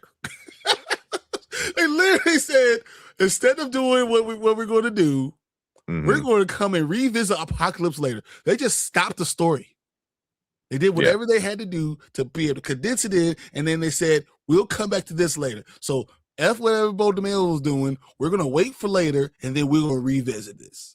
Yeah, because obviously he's not dead. I mean, they find ways to bring him back and stuff like that. I mean, he gave it to Cable and said, hey, I know you're going to do it. Yeah. He's obviously going to it's basically the same prism that they put Kang in. Basically, that's all she did. She put in the same prism, and then they're going to say, we're going to come and see this later. Mm-hmm. So it was a storyline they're going towards that everyone was like, this is the most phenomenal thing I've ever seen in my life. And then they said, wait, we're going to wait. We're not going to do it. Mm-hmm. So they could do it free from Bo DeMail. That's how I feel like. That's why they didn't do the rest of the horsemen. That's why they never wanted to bring them in, because he became such a bigger threat. Taking your own members. Can you imagine if you took one from X-Force, X-Factor, and the X-Men to bring all 4 of them in? Mm-hmm. So now he has 4 horsemen from them. He took one from each. Yeah. Mm-hmm. That would make more sense for Apocalypse, who's outsmarted them in the past, outsmarted them in the future. That makes more sense for Apocalypse to do. Yeah. I mean, because I think that's like kind of what you're saying. Like, I think that's why they stayed away from the Horsemen. It was they don't want to overcomplicate anything to find their way out of it. Because they're like, well, if we bring them in, then we got to find a way to bring them out. So let's just keep them out altogether and just focus on because I was thinking I'm like why Gambit? But Gambit is a good connection to what they did with the External, what they did with Rogue. So it's like, so he was an easy, and then you can always claim, oh well, that's how it was in the comic books. I was like, there was like 4 issues, that was like that in the comic, and it wasn't like this. It wasn't like what they did here. Like he was a horseman for and he wasn't dead and this and that. But still, like he was under Apocalypse control for a little bit, and yeah. So yeah, I think Gambit was just an easy way to get out with it, and I was like, cool, because I'm like, oh, it's cool that they connect the External because that's connected to Gambit. Rogue, they really because they talked about it, how this is the way to be Apocalypse, and then kill her so fast. Yeah, and it's funny because she's the original Horseman.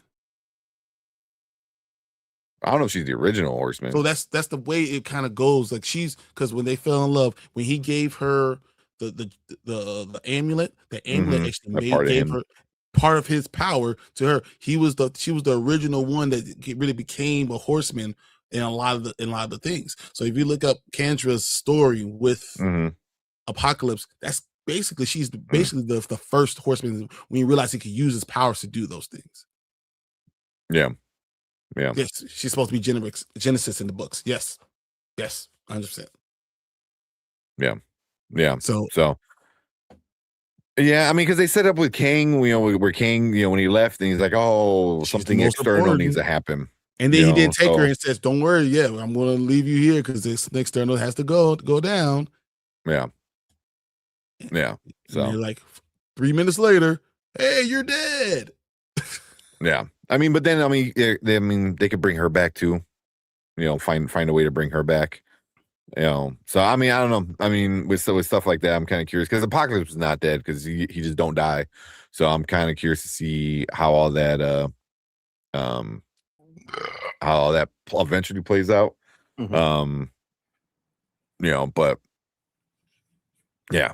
I mean, that's why I think Gambit was a cool factor, and it was a way to attach to the emotional part of everything from season 1 with him, while also like, all right, well, we need Rogue to be involved because like she can fix the Horsemen, and then it just seemed like too, I won't say easy, but it was just kind of easy, like the easy way out, and that was the one thing I think I'm like, were they doing this just to move on from Bo? So like now they're like, all right, now we're they're wiping their hands, like, cool, he's done, we don't have to put his name anywhere anymore, and then season 3 is going to be, I thought a lot of the things that they were going to do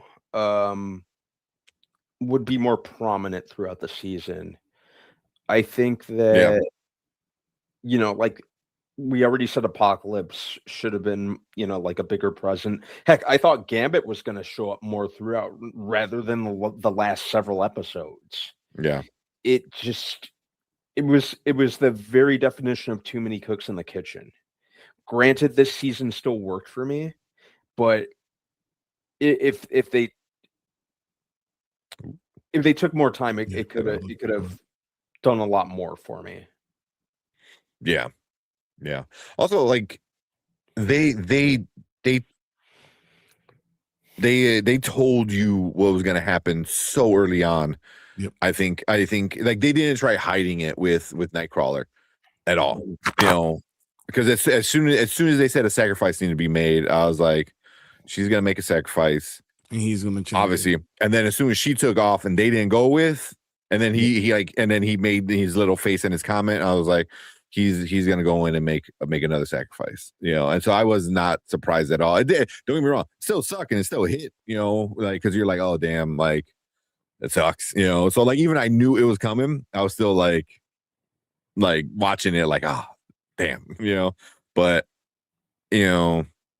Yeah. Also, you can't do a body swap and ruin it with subtitles. Yes. What the fuck? What the fuck is that? When it can't literally say Morph says this as I'm looking at Wolverine. Well, I'm like, oh, cool. Well, then, So I wasn't the only one who caught that. Yeah, they did it at the post credit too. They did it at post credit too. I'm like, why would you do that? Yeah, why would you do that? You got to keep some surprises, dude. I mean, there's only one character. It's only Wolverine on screen, right? So why would I need to say like Morph says this? I was like, he's the only person fucking talking on the screen. Like, I don't need you to like, oh, well, that's Morph that said it. I was like, cool, ruin the surprise, like, I mean, granted, it's not like the end all be all. Like, I was more like pissed off that they did it twice in this episode at the end with what's her name? I'm having a brain fart. Val, and Mystique. I was like, so I was like, what?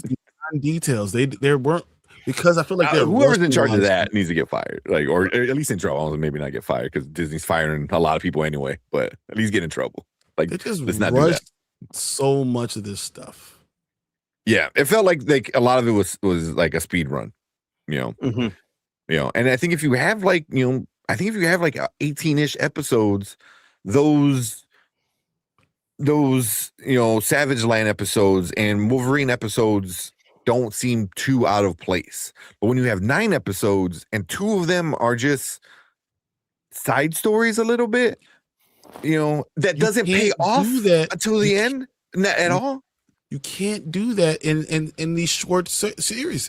If you're going to do 9 episodes, you can't have any filler. You can't have, it's not really filler, but just anything that's not exactly on the main story. You have to have main story stuff. I mean, it's only 9 episodes. Yeah. So it was just weird. I wasn't in love with it. That's all. Yeah.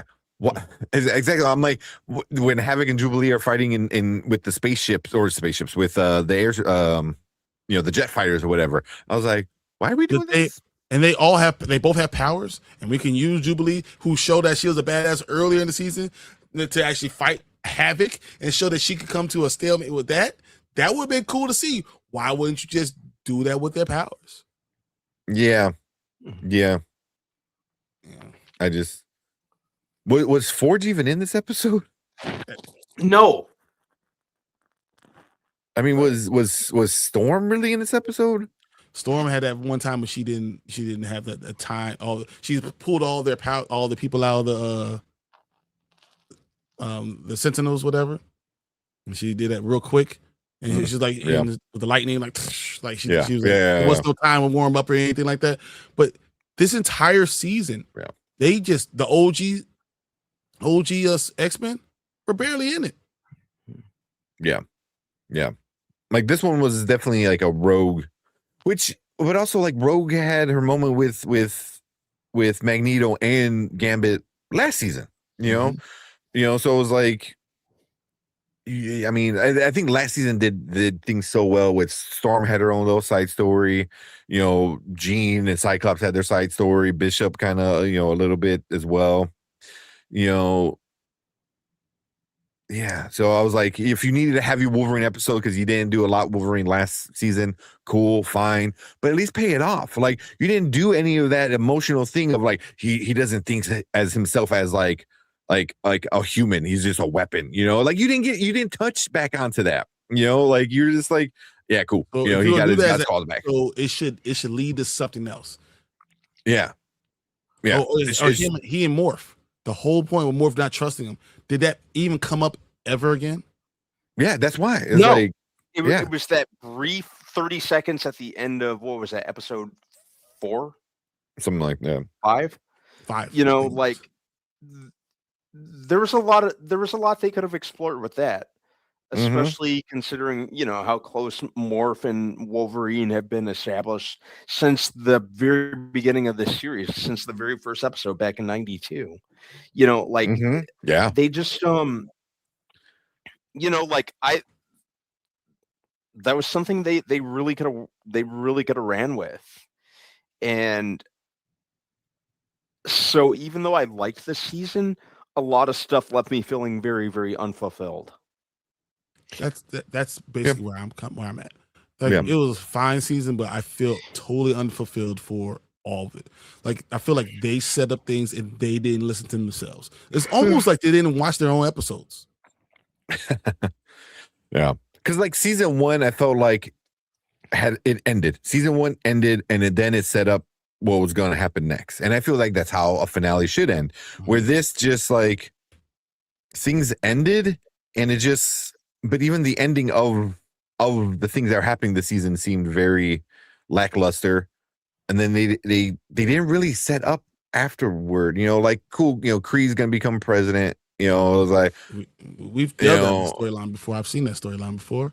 Yeah, real life. You know, so you know, and then with Mystique, so I was like, but what's Mystique gonna do? You know, like Mystique was always working with Apocalypse.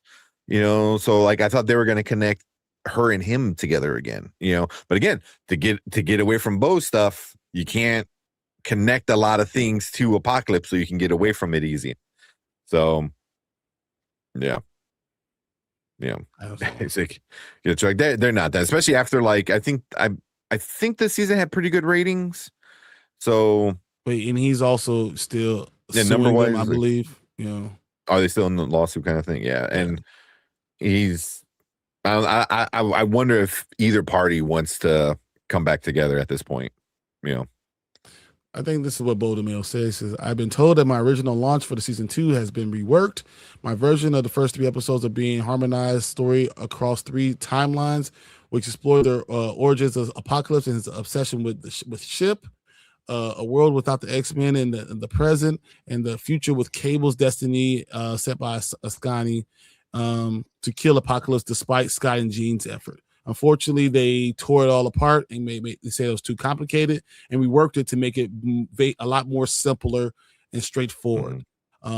He said they redid everything he had going for Bishop. Bishop was supposed to be the new Cyclops. They really depowered everything we saw. He said my plan was Bishop to be the Cyclops of season 2. We'll see how that works. And they depowered Professor X. Part of the reason I was fired because of all these storylines, and I was trying to push Bishop. They wanted him to just be the black muscle, and I was trying to make him into a more complete character. The same with Storm in the storyline. They didn't like it.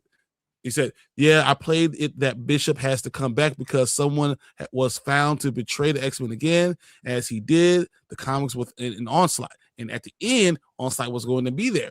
Based on the intel, he was going to get close to Polaris, thinking she was the one who betrayed them, and then him fall in love with her. That was the whole point. And then he says in season 2, Storm was going to take over his mistress of the school, and we're going to explore how she did that versus leading will lead to Cyclops leaving and her leading the X-Men. They dismissed all my scenes I had with her and made her just into more of a babysitter and barely into the Storm. She had a massive storyline about the new headmistress and the laws of X-Corp, and not liking what he did with X-Corp.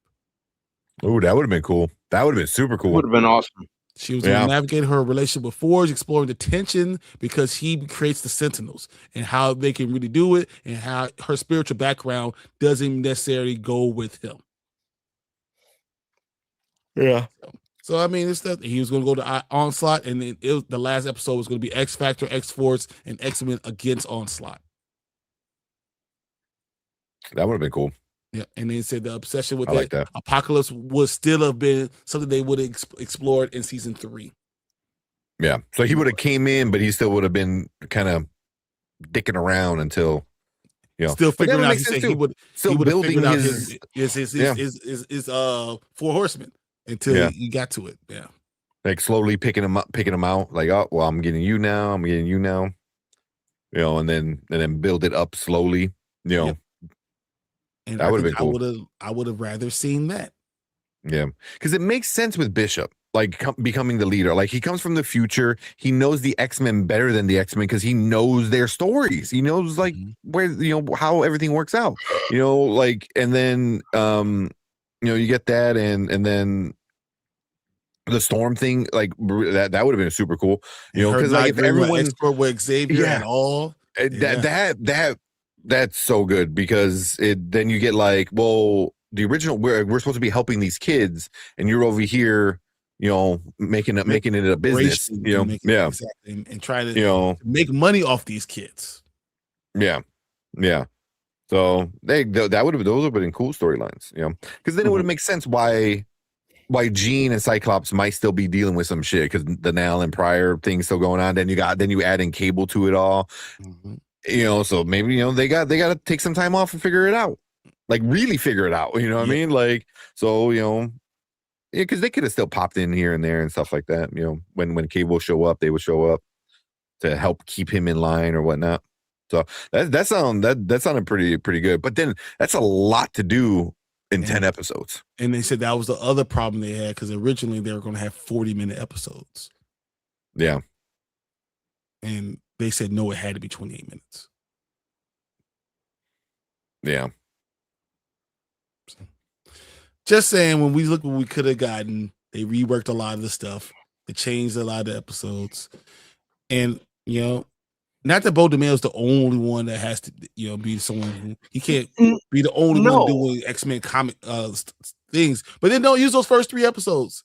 Don't foreshadow something that you can't deliver on. No, definitely. I agree. I don't want to say Bo DeMille is the end all be all. There's enough quality writers and showrunners out there, but there needs to be a naturalistic and organic order of it, if that makes sense. It all needs to flow. It all needs to be plotted out in order, boom, boom, boom, before you start animating, before you start the voiceover recording. It can't feel reactionary, and that applies very much more so than live action when it comes to animation. You can't do that. Yeah. And unfortunately, this is a glaring example of the latter. Yeah. I mean, you get a lot of this stuff between the creative team and the business side of it, where he was like, oh, let's do 40 minutes, and they're like, we can't, for whatever stupid reason they can't, money, time, or whatever bullshit, like, because like before you were in the constraint of being on TV, so you have to fit in this time slot. That's not a problem anymore. You have people paying $15 a month to watch this shit. Like, you can give them as much as you want, So, like, I don't get it. That's not the problem anymore. You can do 40-minute episodes. You can do 45-minute episodes. Like, it doesn't need to be within that 30-minute, time slot anymore. Back in the 90s, I get it. Like, that was the thing, but not anymore. So. I mean, the money, maybe you need to keep actors under a certain time. You need to keep animators under a certain time. We know they fired a shit ton of people at Disney, specifically at Marvel, so I don't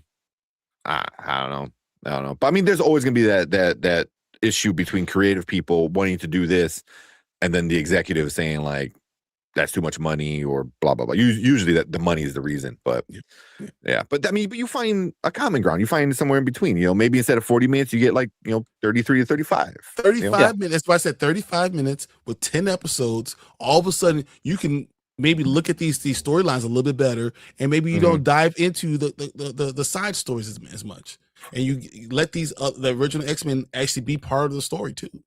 Yeah, or the side stories are built into the story. We can that too.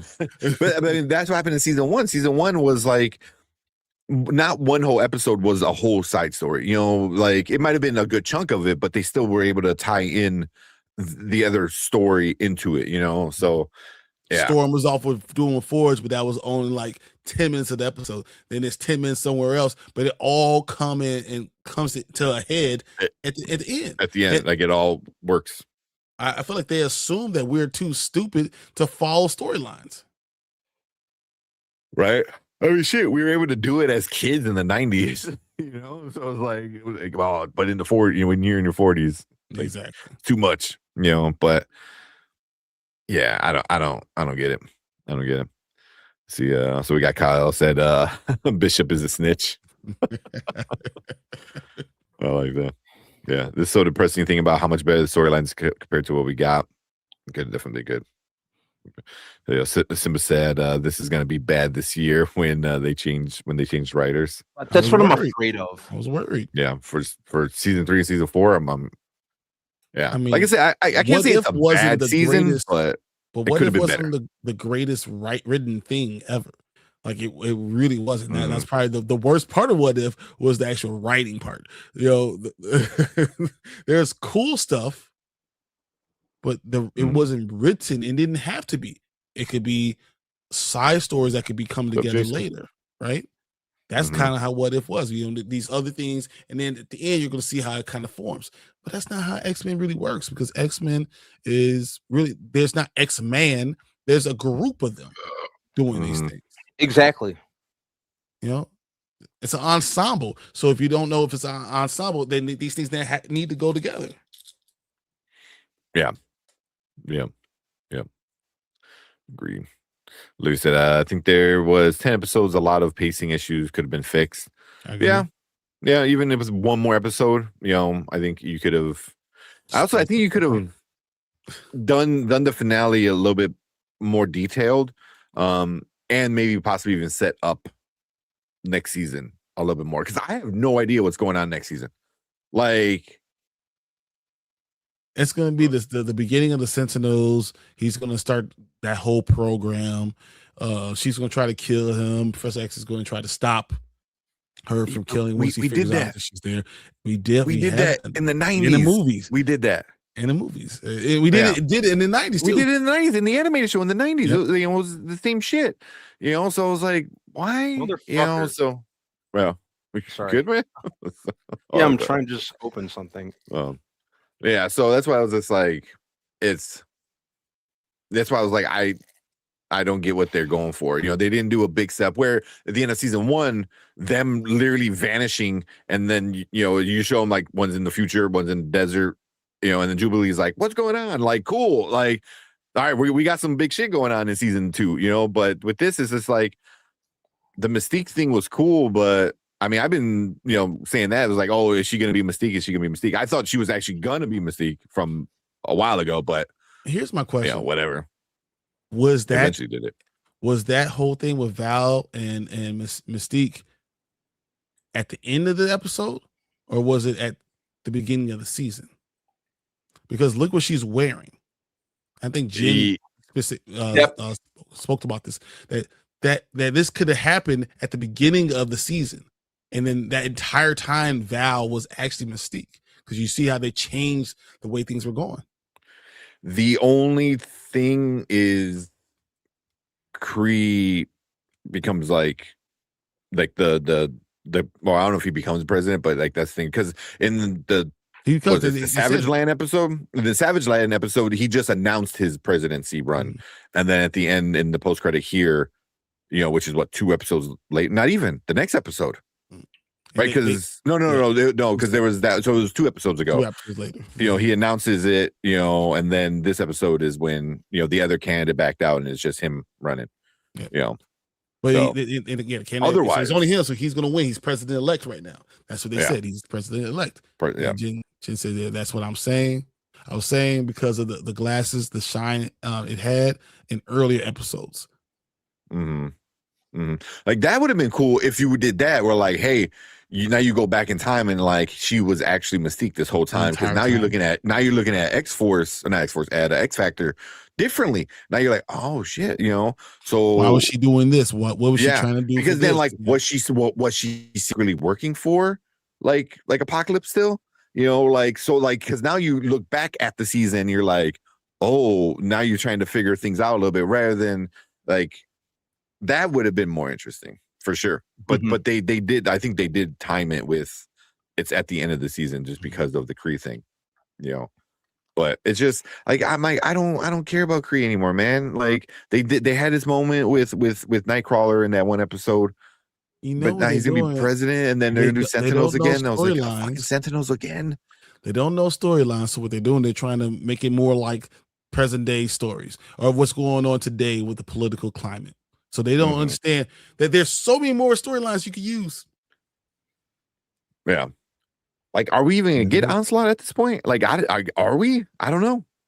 Maybe there's too much like Blackmail 1 and they can't bring him in anymore. Then what was the whole point of Professor X and all this stuff that he's doing? He's going through this problem with Eric. Like, and then how do you go and not bring Magneto back? I don't even see a way you could do it. And how do you do that entire story without him? Yeah. I mean, there's so much that he does. So, yeah. You think Onslaught is done? Possibly. There's too much about Blackmail's baby. Yeah. But that's the thing what fans want, though. That's the thing. And people will like what he did. Let me go through a few of these comments real quick. Olivia said Disney fired their character design department for Marvel Studios, including character designs. Yep. Yeah. So, yeah. Like that could be a reason, because I think they fired like 1,000 people. Yep. Just at Marvel alone. So a lot. It was a lot. Yeah. And what's up, Jason? Talking about the Spider-Man animated one. Just pick up the comic. Pick up Spider-Man 94. That's the animated adaptation you're looking for, man. Right. Yeah. Not bad. It ran just long enough to wrap things up. He said, if you read comics, Bishop is not invited to the cookout. Hey, you always got that one uncle that be doing some stuff like that. Man, come on. You gotta understand about Bishop. You gotta understand it's always that one.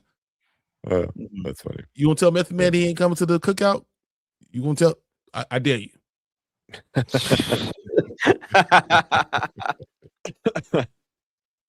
That Ace said it would be interesting if they take if it takes a 5 or 10 year jump. Yeah, I think it would be cool if you see a 5-year jump. That'd be interesting. I wonder if they get to the point where they have the resurrection of mutants where basically they're immortal. But then I mean you're gonna skip over so much stuff, because you have to bring in Rachel, and they haven't even touched stuff like that. Kinda, she was there, but she wasn't really there as Rachel. So yeah. Well, yeah, technically true. What do you think? Or Hope? Also, Hope Summers, I think, is big in the resurrection part of it, right? Yeah, Hope is amazing. Yeah. I always get Hope and Rachel mixed up. What do you think? What happened to Mother Ascani, Rachel? Right there, just in X-Men 97 season 3 after what happened in season 2 finale. I don't think that's going to be something they're going to talk about until you get further into the future, because as they do things in the past, it affects how the future goes. Yeah.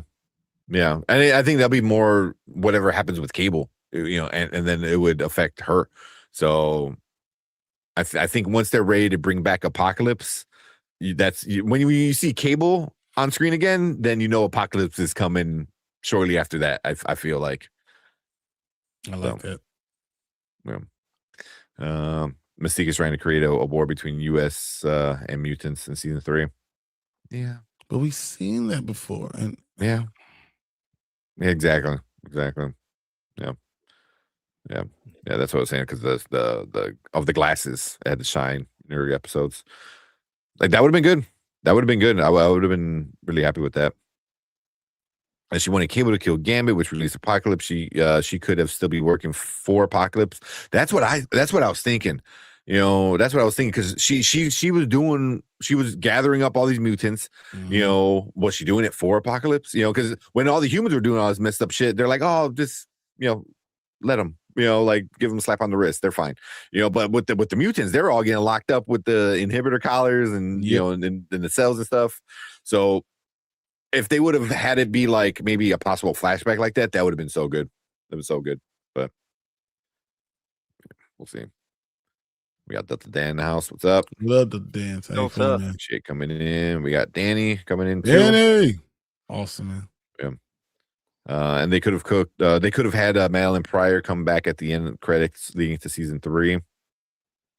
Yeah, They could have done anything, but they have opportunity to do a lot more with her. But she has to come back right now. Have it when they have a great relationship with Cable that she is reintroduced. And then it kind of throws brings another issue. Yep. Yep. Kyle said maybe a jump in writers. How do you mess up X-Men? It's most rich comics of the best storylines, maybe the best in Marvel. Ask Period. Bryan Singer. Ask him. Why don't you ask Bryan Singer? Ask him. That's true. Well, yeah, but I mean, but also like the X-Men story kind of got not good in the comics for a while, for a long time. Especially more recent. So motherfucker. Sorry. Yeah. No, talking about do not. As an X-Men fan, I yeah. Oh, I hate the movies. I think all of them.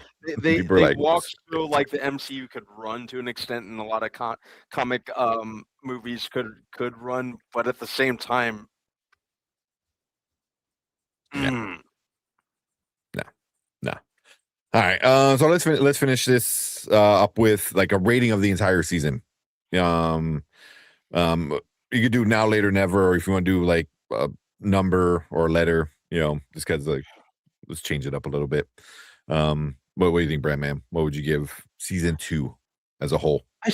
I still need to give it a now. I still enjoyed it like as a whole, even though I think they could have went a lot further, and they could have made the most of the course that they set of the seeds that they planted with the previous season. So I still do have that disappointment, but at the same time, I'm still enjoying it. It still has me wanting more. I like sitting here and just marveling, no pun intended, at this show. I love the action sequences. I love the animation style. I think it nails a lot of the emotional and character-based aspects of X-Men that I'm used to. So I think it even though I wanted more, I think they did enough. And it's nothing that couldn't be fixed if they push things further in the tentative third season. So it's a no. Yeah. Okay. I still liked it a lot. Yeah. All right. What about you, Brian? I mean, I don't know now, later. I mean, you're not gonna say X-Men later. You're just not. Yeah, exactly. Right? That's why I was like, if I'm put a number grade or letter not grade. Going to happen, right? It's not. I mean, but what I would say is, it started off as a A, and I think it ended at a B minus. And it's funny because it was such a high A that I couldn't see it not being A by the end of the season. If you do any of the stuff that you're talking about doing, I couldn't see it not being A at the end of the season. But at the end, I feel like it was more like, you got like an 82%, 81%, which is not bad. It's not bad. It's just not where it could have been. And I think that it's disappointing when you talk about it in those ways. It should have been great and was just good. And there's a lot more you could have done to make it great. And that's why I'm going B minus. Okay. Overall. Yeah. I mean, like you said, it's hard minus sounds great. Yeah. I would probably like a B right there with you. But yeah, like you said, it started off like an A because it was just like, oh man, those first 4 episodes were really great. But it was still entertaining, still enjoyed watching. I was still excited every Wednesday to watch it. But it just started to lose some of its steam. I don't know. I think some of its steam, just by like the way it was paced, was very awkward. Because certain parts were slow when you did these side stories, and the other parts were like super fast. So it was like, yeah, no, what are we doing? There was no focused narrative. Yeah. And thank you, Jen. Yeah. It was, and I get the jumping between timelines and blah blah blah, but at the same time, you can't use that as a get out of jail free card. Like it was just. I don't think I was ever focused. Yeah, I mean, they had their idea of like, okay, well, we need to finish with Apocalypse, and I think that was like all they had. I think, so it just wasn't like the best way to finish an arc with Apocalypse, And also, like, they didn't like really. Well, I guess they did with like the Jewel, like, so he's like not dead, But yeah.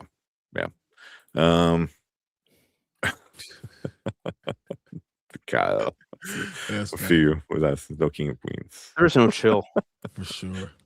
Oh my god. But you're back. Yeah, but fun season for sure. But yeah. You guys, you got anything else, man? No, I really enjoyed it. I enjoyed every Wednesday morning looking at it. But the more knowledge, the more I thought about it, the more I put my knowledge base compared to what they were doing, the more disappointed I got. Not upset because it's bad, but disappointed because they had opportunity to do a lot more. Yeah, it could have been better. We literally need that meme from like the Wonder Woman 84. It's like, he goes, it could have been better, or whatever the hell Pedro Pascal says. Like that's exactly what it was. Like it was good, but could have been better. Yep. Yeah. So, which is fine. Because I know at the beginning of the season, and even before the season, I was saying, if this sticks the landing, it's going to show whether or not the show misses Beau DeMayo. And I think overall the show will be fine without him, but it definitely misses his finesse and his touch that somebody like him adds to the show. So again, like it takes a good show and makes it better. Exactly. So like I think season 3 and 4 are going to be good seasons. It just, could they be better? And that's not even know what we're getting. But just because Beau DeMayo is out of the picture doesn't mean that the show can't still be great. Yeah, you just need someone who understands the content just like he did. Yeah. And can deliver those great stories. But yeah. Yeah. Freaking Kal-El, I missed you, man. But no, just maintain the same level of focus that season 1 did. Yeah. So I thought Beau, yeah, he wrote. I wouldn't even say some. Probably he wrote some of the season for sure. And he was involved in it. Yeah, they adjusted it and stuff like that. So he was definitely still involved from before he got fired, basically. So he still in some of the episodes still credited as a writer, and I think he was an EP throughout the whole season. And you can see the difference in the credits when it says writer and no longer says Beau DeMayo's name and only EP by the end. Yeah. So, yep. But cool. Yeah, we'll see what we get. I forgot who said. Somebody said it that we might get a trailer. Was it Olivia? Said it? Yeah. We might get a season 3 trailer at D23 this weekend.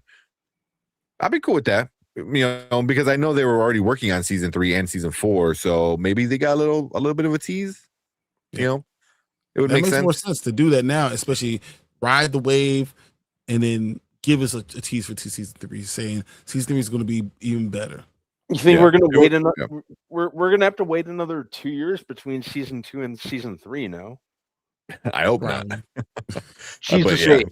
just the standard streaming schedule at this point, which is annoying. You get 8 to 10 episodes every 2 years. So like, cool. That's why Invincible knows what they're doing. Yeah. Yep. Like I'll take the shitty animation, but like for amazing stories. So yeah. But cool. Yeah, we'll finish that there with X-Men. So like I said, anybody, if you're watching the replay, leave a comment down below. Let us know what you think about the season. I know we kind of like ranted on for a little bit, but it was the finale, so we had to talk about everything. But yeah, leave a comment. Let us know what you think about it. Hit that like button, hit that subscribe button, because X-Men's done, but we got Lanterns coming up. We got Reacher that's coming up. I know there's a bunch of other stuff coming up as well. Having a brain fart right now. So we're still going to talk about a bunch of different shows. We got movies that are coming out. So we're going to be talking about all that fun stuff. So make sure you come and join us when we do that. And if you're in the live chat, you guys stick around because we're going to move on to our next topic.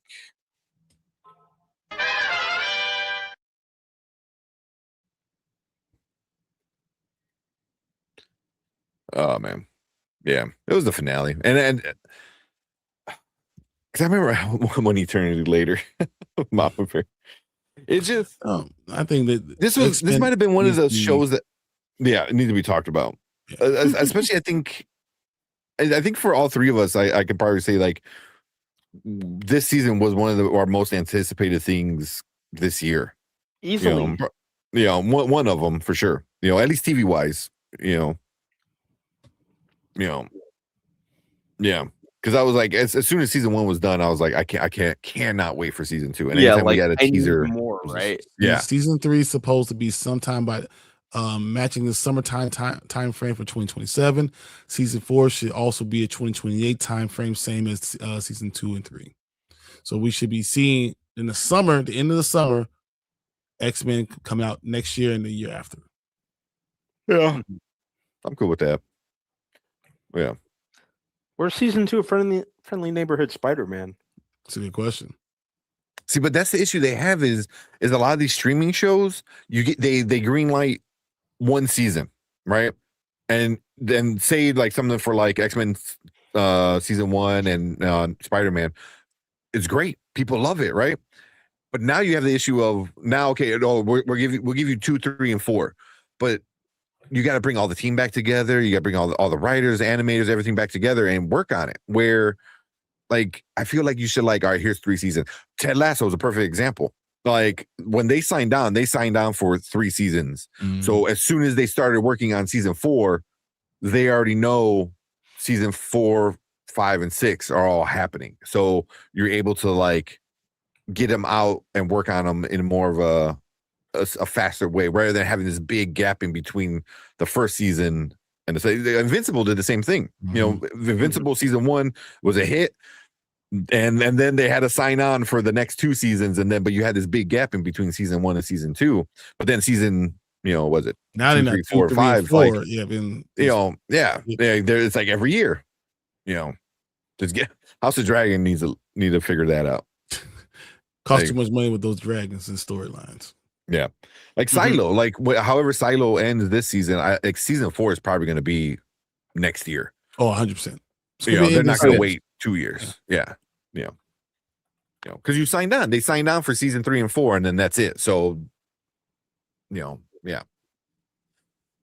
But that's just the streaming shit, man. It's so annoying with the way they run things on with like, oh well, we're gonna only do one and then wait forever, and then as soon as everyone forgets, we'll bring it back so no one remembers how good it was. It was like, did someone say Severance? Oh my god, my god, Severance. Yeah. But how much longer do we have between now and the next season? 3 years? Yeah. 3 more. They just started doing stuff right now, so yeah. Yeah. I know collectors. He goes, you guys took it forever. Yeah, we still got 2 ratings. Oh man, when was the last time you guys saw a movie together or did a con? We did what? April? Yeah, C2E2. C2E2. And then we would be doing Fan Expo, but I think me and Tank will be on the Fan Expo, but I think Brandman got Trip to Paradise, so he needs to go to Paradise. God damn it. It would be so much more fun than being here with fucking Tornado Alley. I'd rather be walking around with stinky, sweaty my nerds. best friends rather than like sitting in frigging like Cabo, just miserable, and just in a hotel room, because that's all I'm going to be doing.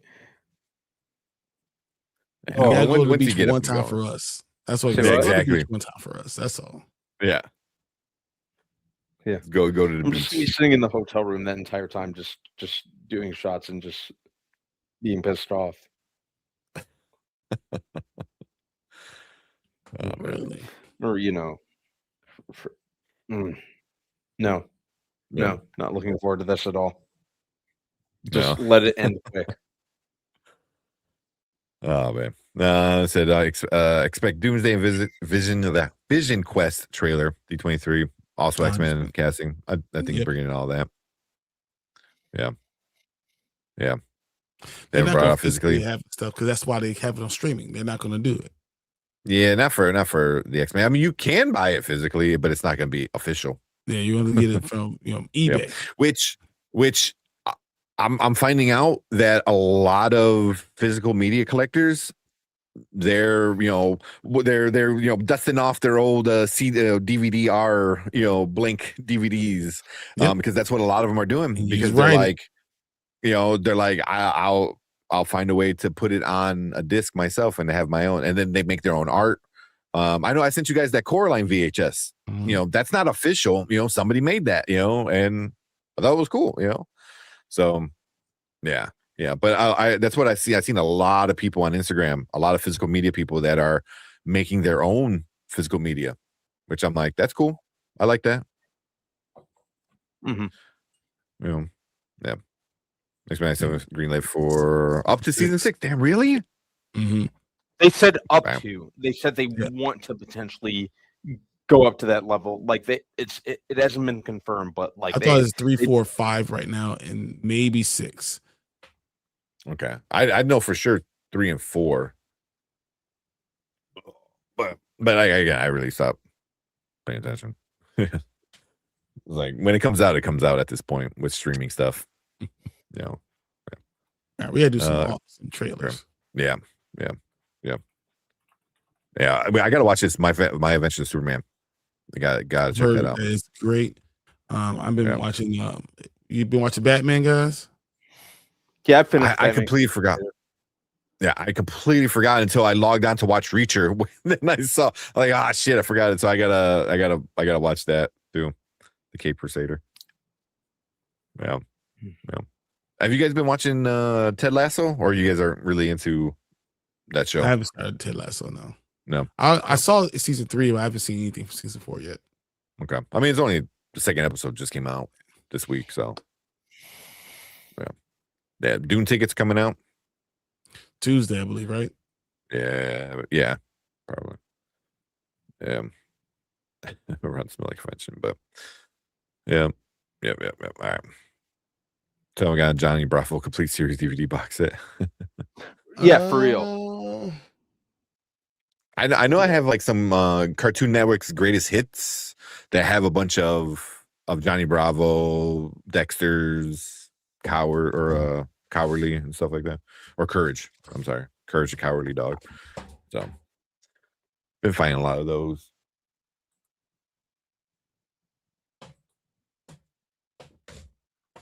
Yeah. I actually got 2 of these. Nice. Season 1. The Hall of Fame stuff. Yeah. Hall of Fame season 1. Yeah.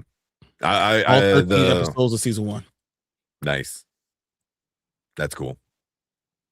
Where'd you get those from? Or like at Walmart or something? Yeah, I was at Walmart and I was looking for them. Nice. I was like, yeah. All 13 episodes. Maybe I should give one of these away. That'd be cool. Yeah. It was I feel we'll get a complete set of Gargoyles soon. Dude, I've been waiting. Man.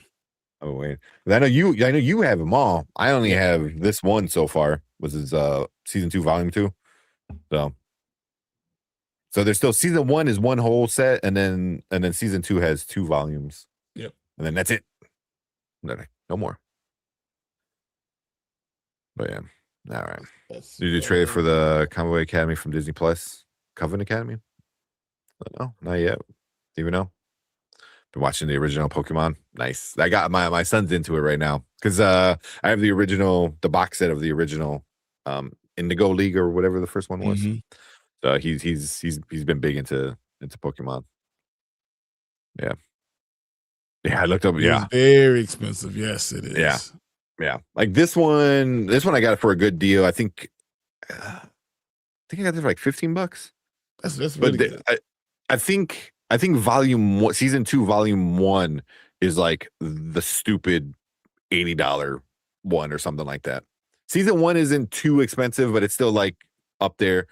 But I think I'm pretty sure it's volume 1 is pricey, like really pricey. Gargoyles is still split in. I think there's a season 1 of 2. Is there? Yeah, I believe so. Okay. I think I looked it up a while ago. Yeah, and I think season 1.2 is the expensive one that you can't find, man. Oh, that's the one I have? Season 2, volume 2? Because I found this at Half Price Books. Season 2, volume 1 is like $45.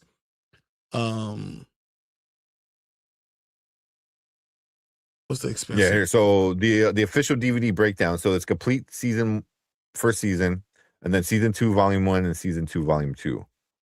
Missing physical releases is season 3, the Goliath Chronicles, which is just like 13 episodes, that were just like side there. And any complete series, 70 episodes found online on a third party below. Yeah. So yeah, because I remember like when we were talking about it like years ago. Yeah, season 2 was 2 discs. Yeah, that's what it. Because I was like, oh yeah, I'll pick up some Gargoyles DVDs just to have. And then I remember one of them I was looking and we were looking for like, why is it $80 or whatever the hell it was? It was like, did you guys know, like back in like 98, 99, Disney tried to do a live action Gargoyles adaptation, but it was only going to have one Gargoyle in the movie. The script leaked online. It was only going to be Goliath. Only Goliath? Yeah. Yeah. I mean, it makes sense because they probably couldn't afford all the. Or you could do it all for the beginning time that he has to earn getting his people back. That'd be cool. Yeah, I'd love a Gargoyles movie though. Oh yeah. So that's actually the one. And Zeta. Yeah, Stash might be getting a live action movie in the DC Cinematic Universe. I heard that's the rumor. Yep. But I think that's more fan hope. Hope and trying to put it out in the universe kind of thing. Yeah. Not that there were 3 seasons released. I think the third season wasn't like only Goliath's story. Yeah, I think it was like random episodes or something like that. And kind of what they're doing with like Adventure Time and with regular show. Like it's done, so there's going back and like, oh, here's some random adventures. I was like, I mean, it's fun, it's cool. I love those shows, but it's also like it's just like some in between stuff. So yeah. The Disney needs to put out Blu-ray box sets of Gargoyles. They would make a shit ton of money off of it.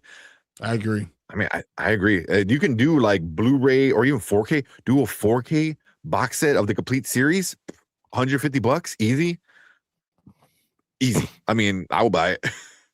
I'll be mad, but I will buy it. It's like, God damn it, making me buy this shit. Like for sure. Oh man. All right.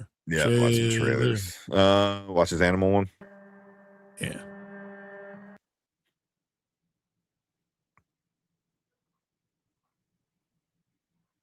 All right. Make sure it looks good. All right, cool. Then what's the other one? No. You made it, right? Yeah. Well, because I want to. Oh, can I move these around? So I would like do the big while we watch the trailer, and then go back down lower. You can do that. Yeah, I thought we were able to adjust where the hell these are at. You tried to do it and it didn't work. So, I see how to do it, but I got to mess with it. All right, no big deal. Yeah. Or even that one. Oh, I like that one because it's a little tall. All right. Let's watch some trailers. All right, what's up? Welcome back to Spoiler Kings. We got some trailers for you guys tonight. We're going to be checking out Animals, the new Ben Affleck movie. Kerry Washington, too. Kerry Washington. I have no idea about this movie. So it's Netflix. That's all I know. Netflix, Kerry Washington, Ben Affleck. If you're white, you're Ben Affleck. Exactly. Oh man. All right, let's check out this trailer and see what we get.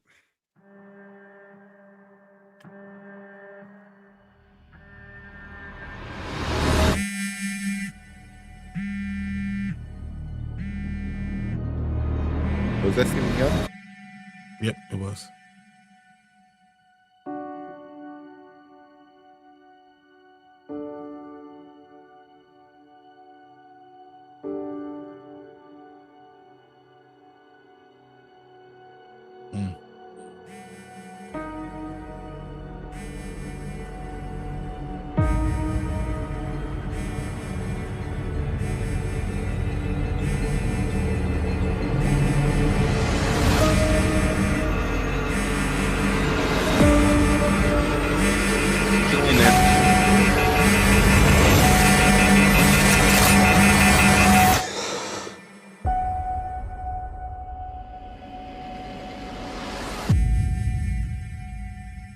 Billy Ray co-wrote this? No shit. I'm in just on account of that. And then like Ben Affleck directing it, I still love him as a director. So he's one of the best directors we've ever seen. Yeah, he's so good. Well, I mean, it looks like a good drama, like suspense drama. Well, someone takes his son, and now they're trying to figure out who it is, and then some of the people that are part of it is probably in the compound taking advantage of them, and then talk about the people there are animals. Yeah. No, because I like Affleck as a director. And the trailer shows enough. Ransom, hair trigger, stuff like that. So I forget what happened. Yeah.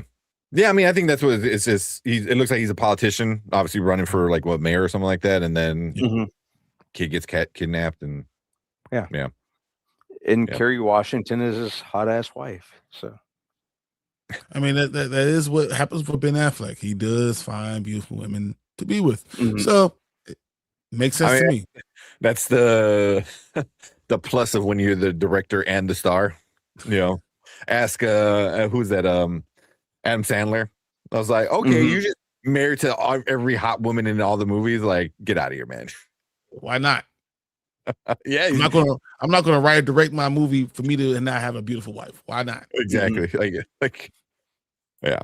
Oh, who's your wife? Oh, Selma Hayek. Okay, dude, calm down. Yeah. So yeah. Next, your wife is Kate Beckinsale. That's the perk. Yeah, exactly. Your wife is freaking who was the other one? Katie Holmes when she was still peaking. Still peaking. Yeah, so yeah, that's when you're the director, you could do it, but he's a good director, so that's something I'm gonna definitely check out. And he's so good at these like dramas, though. He's so good at them. Yeah, like think of what you will of him as an actor. Personally, I think he's a good actor too. Like, but he's a great director. Yeah. What's that movie that Ben Affleck directed? Gone Baby Gone. Yeah. Phenomenal. Yeah. Argo, like Collector Sam. Argo was amazing. So yeah, he's a good director for sure. You're talking about drama. This is what you want from him. He's really good at those things. He's not too heavy-handed. He takes screenplays and he knows how to do it the right way. Yeah. Yep. So everyone can appreciate Kerry Washington. You're not wrong. Yeah. But I'm just talking about Ben Affleck. I mean, look at his real life. Look at his real life people that he's been with. Come on, man. Yeah. And somehow you fucks it all up one way or another, whether it's his fault or not. So that's why you see him smoking a cigarette like yeah. Yeah. Collector said it says it's gonna be in being at the end in the beginning. It says it's gonna be it says it's gonna be in select theaters. Okay. Yeah.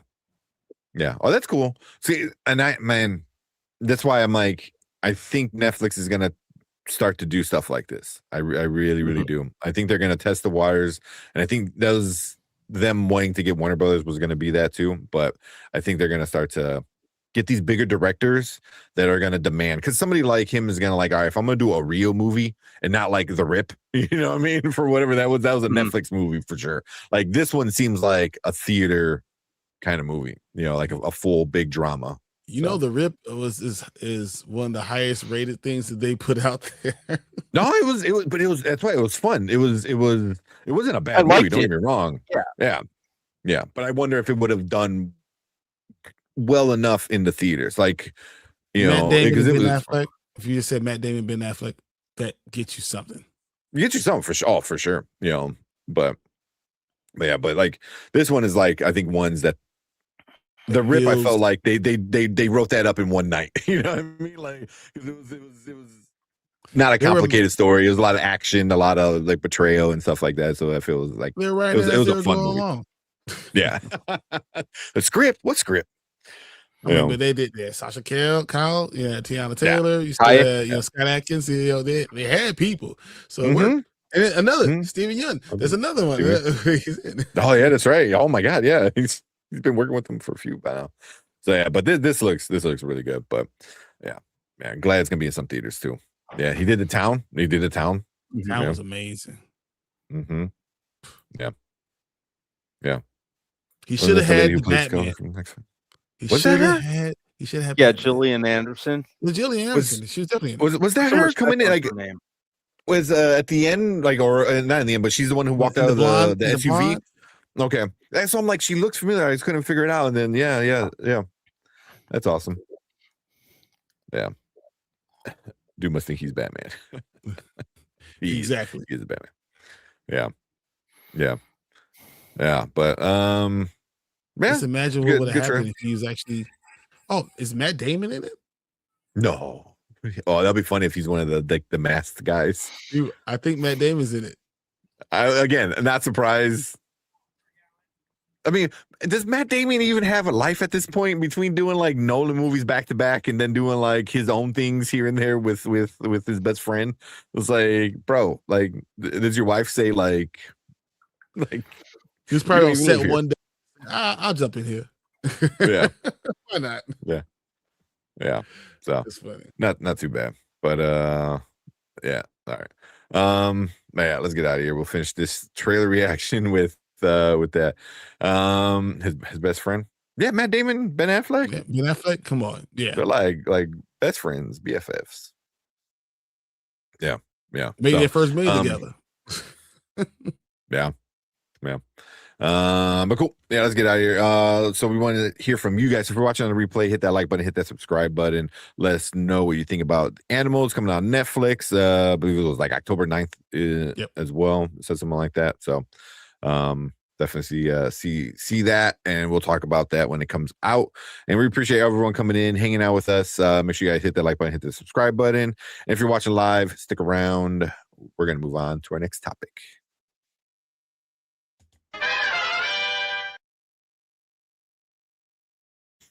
Just got like super laggy for a second.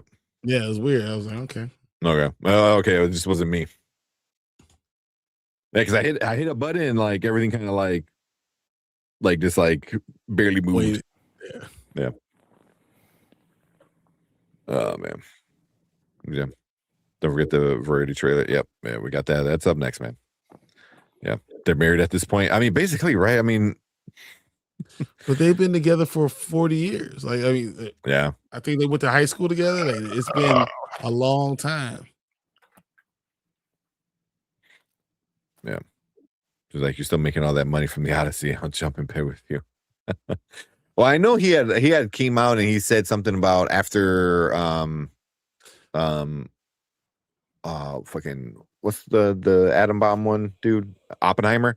After Oppenheimer, he wasn't going to do any movies because he's been busy for so much, and his wife was like, oh, she's going to hate me if I take another movie. And then he takes another movie immediately. You know? So Matt Damon and Ben Affleck been together and bought from Cambridge, Massachusetts since Damon was 10 and Affleck was 8. That's wild. Best friends since then. That's awesome. That's awesome, man. That they're able to stick together for that long. You know, because like usually like you'll see like Hollywood get in the way of things. Like a perfect example is Will Ferrell, John C. Reilly, and fuck, who's the director? I'm gonna brain fart with the director. I have Talladega Nights right here. Fuck is the director? Adam McKay. Yep. You know, they all went into falling out because of the damn the Lakers HBO show. Game time. Was it? Something like that. I can't remember. It was a good show. Yeah, it was a good show. But like Will Ferrell got all angry, you know, that John C. Reilly got that role instead of Will Ferrell, you know, and Adam McKay was attached to it, and then like that pissed me. Winning time. Thank you, right. Thanks to Kyle. Yeah. So yeah. Well, that happens. I mean, 45 years they've been friends. That's awesome. All right. Check out this one. Which one's this one? Oh yeah, we watched the teaser. The teaser, yep. For this one. Yeah, let's check this one out. It's gonna be this is a Colleen Hoover book, ain't it? Yep. I see it in Walmart everywhere. Oh, that's the we're gonna get so many of her like books now. Or her books turn into movies, I should say. But all right, let's check out this one. Egos will get in the way. Sometimes it sucks. All right, let's check it out. All right, welcome back to Spoiler Kings. We got another trailer reaction for you guys tonight. This one is Verity with I can't think of her name. Dakota Johnson. Dakota Johnson. Anne Hathaway. Yep. So we checked out the teaser a while back and looked good enough. Looked pretty good in the teaser. So we got the official trailer out. So we're gonna check it out and see if we get a little bit more info on it. That looks interesting. I'm like kind of curious to see how it all like what's going on. Like I'm more intrigued than anything. I will just say, I'm sorry. I was just trying to. Oh, go ahead, Brian. Go ahead. I'll just say no. My bad. I'm not doing this. No. You saw my wife that stuck in this wheelchair, standing upside up. Let's leave today, right now. I'm out. 2 fingers. I'm running. I'm not gonna sit here and wait. And then she's coming to their house and she's still there because she wants her life. You're still there. You deserve anything that happened to you. Oh, I like Ace's thing. He goes, it's a Little Mermaid shit. She's gonna take her voice. Okay. I got a feeling it's gonna be the guy. It's gonna be what's his name? Josh Hartnett. Josh Hartnett. I feel like he's gonna be. I mean, granted, he's cheating on his wife, you know, but I feel like he's gonna be like the issue, you know. I think that they chose her, and they're bringing her in, and then they're going to use her together. Yeah, the music makes me suspect. I don't know. This one doesn't seem like you're kind of like. The scary part is this: you can't sleep with these women which your eyes are closed, and they have all the power, and you probably shouldn't be doing that. You don't do that stuff in your own home too. Like, man, everyone deserves what happens to them. Just know it. You can do any dirt you want to do. When that happens, you deserve it. Josh, you deserve it. Just get it to yourself. Hey, well, everything that happens happened for a reason. Good luck. Yeah. Like I say about the book, but that would be the only one I buy. Oh, the book. Because I think this is a series. Oh, is it? Okay. Yeah. I'm really intrigued on this one. Like the other Colleen Hoover movie that came out recently, I really care for it. Like I didn't want to see it. It wasn't my cup of tea. Like this seems kind of like scary horror kind of thriller kind of thing. I'm really like kind of intrigued on what's going on. Like, is it her or is she on drugs? Like is it like a body snatcher type of thing? What's going on? You know, maybe Ace is right and she's just trying to steal her voice. I'm intrigued. I'm intrigued for sure. He goes, nah, I'm good. Hey, is Anne Hathaway just doing every movie she can till she's done? You know, she had these babies. I'm gonna be in every movie until then. I think somebody said she did a bunch of movies before she like got pregnant or had the kid or something like that. I heard somebody talk something about that, but she's in so much stuff, you know, and in so much good stuff because this is what her third big movie of the year, right? Devil Wears Prada, this and Odyssey. And Odyssey, she might win a damn Academy Award for. I agree. You know, yeah, right. Is that it? Right, just 3. It might be more. We might see more movies. I know. Or in December, one last thing, she shows up in Doomsday somehow. Right. Catwoman randomly shows up. The wrong universe. Yeah. Oh man. So I think at this point it's safe to say you don't date Josh Hartnett. 100%. Oh, that's funny. That is funny. Oh man. Yeah, but abusing your patient like that, you can get canceled. Spoiler alert, she's crazy and the girl imagination is wild. Just watch the movie like this called Lying Wait. Okay. Check that one out. Lying Wait. Yeah. Or take her by like some Get Out type of stuff. I can see that. Yeah. He seems to be not great in these movies. Which is so funny because he was like the heartthrob, you know, kind of guy back in the 90s. And now he's just like the evil dad / husband in like everything he's been in lately. It's going to be so weird when they're going to get together. They're going to do all the stuff. And then there's going to be problems.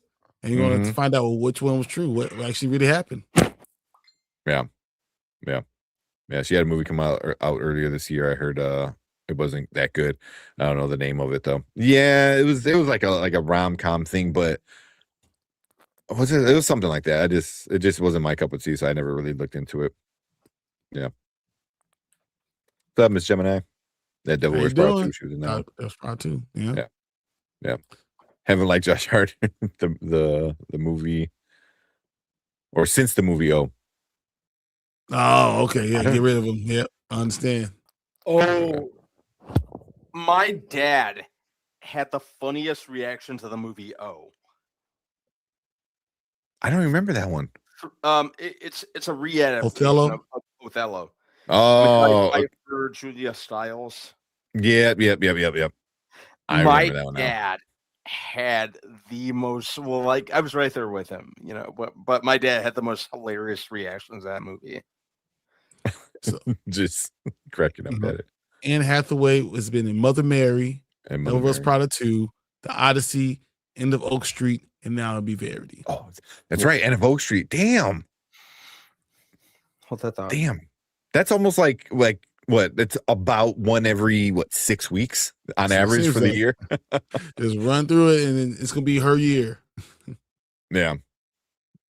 Or maybe be more, probably 9 weeks, right? Because it's 5 movies, 12 months. It might not be the end. Yeah, right. Yeah. Mother Mary was the one she did earlier this year. Yeah, that one was not good. That was it was just missing something. I don't know. This looks good. Devil Wears Prada was good. You know, Odyssey was obviously good. What's the other one? Oh, the Oak Street. I'm curious to see. I hope Oak Street ends up being. You know, it might be good. Yeah. I don't know. Yeah. But this is her year. Like, this is for sure her year. She's just killing it. But cool. Yeah, we'll finish that off right there with it. Cool. Get it while you fit in, Andy. She still looks right. She still looks very, very attractive. There, she's definitely aged very gracefully. I mean, she's 43. Yeah. We're not like, how old do you think she is? I thought she was older. Years old. Really? I thought she was older. I don't know why. So like, yeah, She's not that old then. Yeah, so that works. She definitely looks good. She's fine.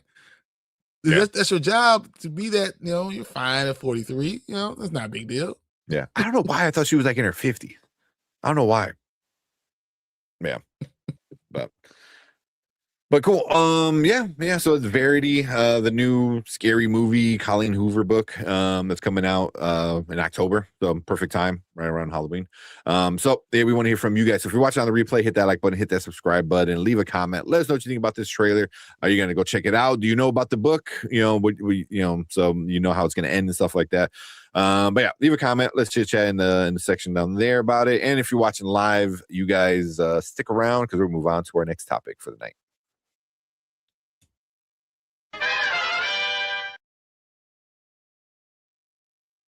All right. You want to do the last trailer, or you want to? Let's just get this. Let's do Ramayana. I mean, everyone talked about it. Let's just do it. Yeah. 4 or 5 women in Hollywood is like 65. That's true. After 40, a lot of women, probably get a typecast and stuff like that. All I know is Halle Berry's still fine. She's like 60. Mm-hmm. J-Lo like 56, 57. Fine.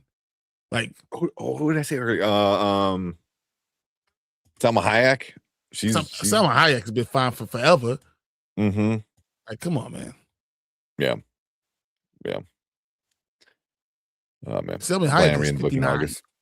Yeah. She's still like insane. Because Anne Hathaway has always carried herself like an older woman. I mean, yeah. Even when she was doing those Princess Diary kind of movies, she was always, older or felt older, And even her like vocal delivery with lines, like. Mm-hmm. Does anyone remember this movie with her that she made like really under the radar called Havoc? No, I don't think so. She plays a rich girl in like the SoCal area and gets mixed in with a Mexican gang. Is that the Channing Tatum movie? Channing Tatum is in it. Joseph Gordon-Levitt's in it. Yep. Yeah, that one. Yep. Freddie Rodriguez. Damn, yeah. As soon as you said Channing Tatum in there, it was like, yeah, came back. Yeah. She said, okay, 45 for white women. What did I walk into? Oh, man, that's funny. Yeah. Man said Havoc. She went to forget that one. Maybe she does. 45 on Rotten Tomatoes. Not that bad. Maybe she does, but I don't. Man, she looks young in that one. It's been a long time. 2005 they came out. Yep, 2005. Yeah. Oh man. All right, let's check out this last trailer and we'll call it a night. All right. Get it ready real quick. Yeah, this is fine. And I know it looks like weird, but yes. That's how else. Use headphones for a better experience. Okay.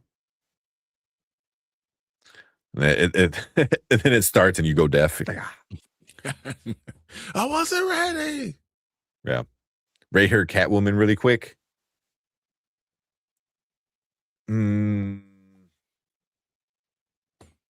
4 out of what, 10? Yeah, out of all of them. Maybe 5.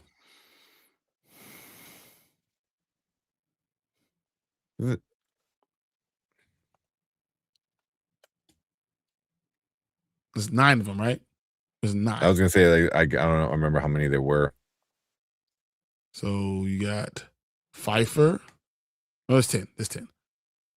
Because you have Pfeiffer, you got Eartha Kitt, you have Julie Newman, you have Zoe Kravitz, who did her. Lee Merriweather.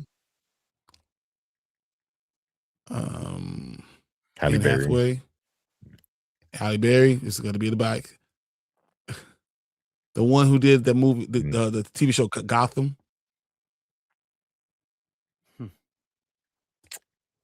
Does it count? I don't know. This wasn't there 2 in Gotham. I don't even know. It's hard to put the old Adam West ones.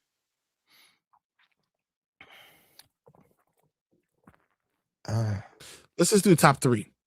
I mean, Eartha Kitt is just so like synonymous. Mm-hmm. I think she was better than Kravitz. I think Michelle Pfeiffer has to be number 1. Yeah, I agree. I agree with that. I'll go Michelle number 1. I'll go.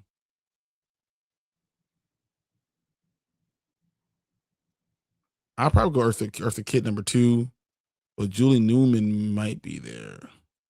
Maybe Julie Newman 2 and then Eartha Kitt number 3.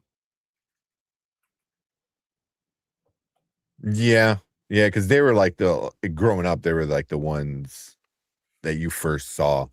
Because I don't remember much of Lee Merriweather. I don't remember her much when I watched the old one. Yeah, Newmar and Eartha Kitt, I remember a lot. Especially Eartha Kitt, she's like the one. So I agree with that. But then I think Anne Hathaway's right there. She's probably 4. She's probably 4 for me. And that's only because I don't remember what's her name, Lee Merriweather. Yeah, I watched that Batman from the 1966 one. I mean,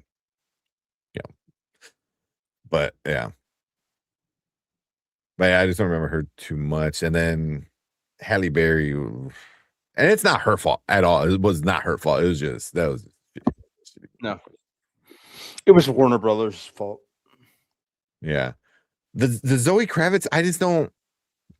She didn't feel like a Catwoman to me. I think she's better than it was Halle something Berry. was just missing.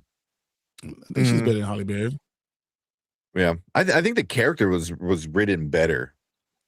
I think Zoe Kravitz is probably going to be ranked higher. Yeah, I'm trying to pull up a ranking of what does it say? It has This one says Pfeiffer 1. Zoe Kravitz is number 2. That's insane. That's crazy. That's recency biasy. Then Lee Merriweather. Then Halle Berry. Wow. So Eartha Kitt's not even on that list? Nope. That's insane. It's terrible. That's crazy. Let's go to another one. Yeah, right off the bat. This one has number 1, the same thing.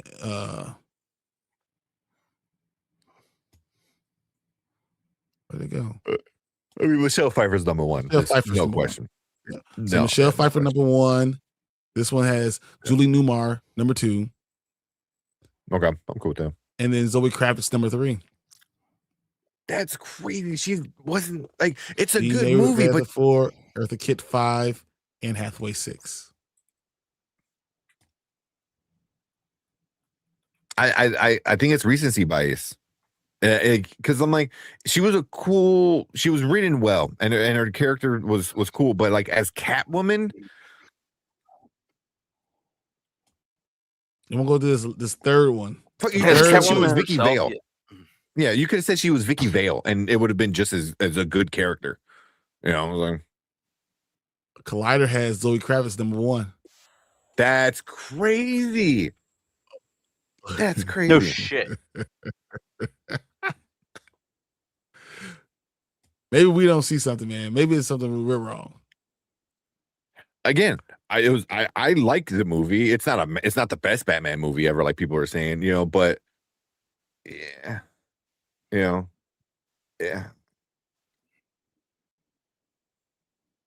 Like IMDb is what has Zoe Kravitz number 2. That I don't get it. Variety. Right, Variety and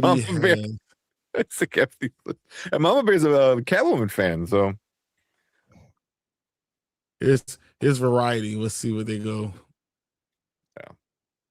Oh, they got Lee Merriweather 8. They got Michelle Pfeiffer number 1, Eartha Kitt number 2, I'm cool with Eartha. number 3. Okay. Zoe Kravitz number 4, Anne Hathaway number 5, and then Halle Berry number 6. Like if you're gonna do because the whole like real world Catwoman, it would be between Zoe Kravitz and Anne Hathaway, right? Because it was like more grounded, real world type of stuff. Anne Hathaway was way better. She was just way better as Selena Kyle and Catwoman. I don't know. Every list has her top 5. Not my list, but I don't know, man. Yeah. I think it is, man. I think it came out and it was a good movie. People loved it, and I think it's recency bias, for a lot of these people. And I get maybe kids who maybe were born in the 90s, they didn't get those Adam West reruns like what we did, so maybe you weren't exposed to Numar and Eartha Kitt like that. Fine, I get it, but like I feel like Zoe shouldn't be over Anne Hathaway, like in on any list. So I think Anne Hathaway, when the movie originally came out, was ranked high, and as the movie goes on, they look at it and they put lower and lower and lower. Yeah, I think the same thing will happen with Zoe Kravitz. Yeah. Well, eventually when we get a new Catwoman, in whatever iteration, and it went to being good. Yeah. But there's no doubt in my mind that Michelle Pfeiffer is the best. Oh, hands down. It's just the costume, the acting, the story for Selena, was great. Like that was, and Batman Returns might be one of my favorites, if not my favorite Batman movie, because it's just, I love like the Christmas setting. I love, the penguin part of it all, like just the wildest, like the very Tim Burton-y of it all. It was just like it was great. Yeah, that's crazy. Again, she was fine. I mean, okay, I guess it was. I mean, she was great in the role, served the purpose of what that character needed to do. But you could have had said like she was a different character and it still would have worked just as fine. 100%.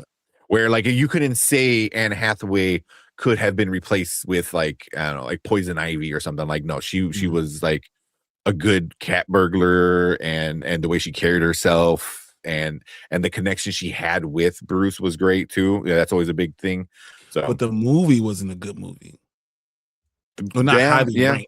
It's not the best Nolan Batman movie, So that always plays. You can tell Nolan just wanted it to be done at that point. Like he wanted to move on to something else. Anne Hathaway was fine, but I can't say that she was Catwoman. She was someone who fit into that universe. That she played the cat burglar character in that universe, where somebody like Michelle Pfeiffer was very comic booky, over the top, laying on bed, licking herself and shit like that. It's like, even like with the bird thing, like it was epic. It was like, it was just, that was Burton was going full Burton at that point. Which was awesome. Awesome. And what did Mom ever say? It said the only way you get a date with her daddy. That's funny. Yeah. Oh man. But this is our Catwoman breakdown there. So all right. Let's check out this last trailer and then let's call it a night. All right, let's go. All right, what's up? Welcome back to Spoiler Kings. We got another trailer reaction for you guys tonight. This one is how you pronounce that? Ramayana. Ramayana. So I know we had a couple guys in here recommending this trailer, and we kind of looked it up, and I know Brian said it got good reviews, good ratings from people about the trailer. So so we're like, all right, let's check it out, see what we get. All right, there we go. Sorry, it was a little laggy. All right. Yeah, I mean, if it's anything like, because I believe it was like a Bollywood, movie. So like, if it's anything like that, what was it? The one that came out a few years ago, was it RRR? I think it was. Was that the name of it? Like that was great. Yeah, that was great. So if it's like anything like that, like sign me up. All right, let's check out this trailer. All right.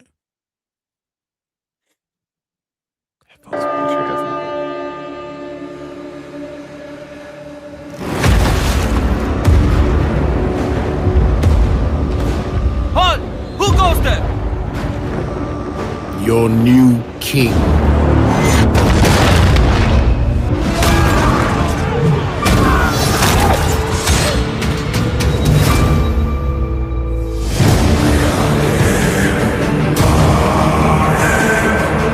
The heavens, the earth, and the netherworld shall have one ultimate ruler.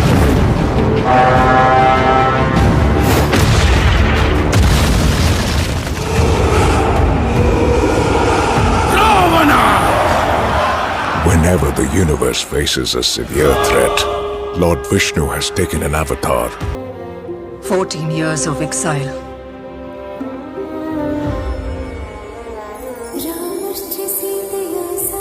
On the day of our wedding, we made vows to one another. Our fates are now forever intertwined, and whatever lies before us, I shall accept.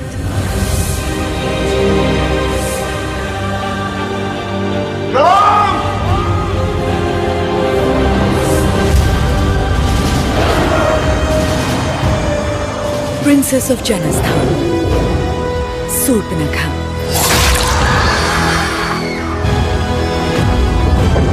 I promise Ram will pay for what he did to you, Surpanakha. Not only will Ram's death be agonizing, so will his humiliation. If Ravan is the ruler of all three realms,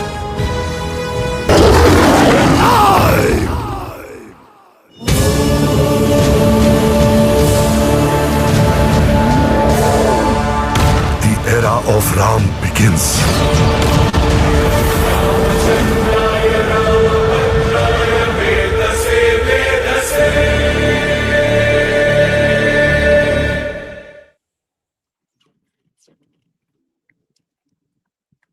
And it looks epic.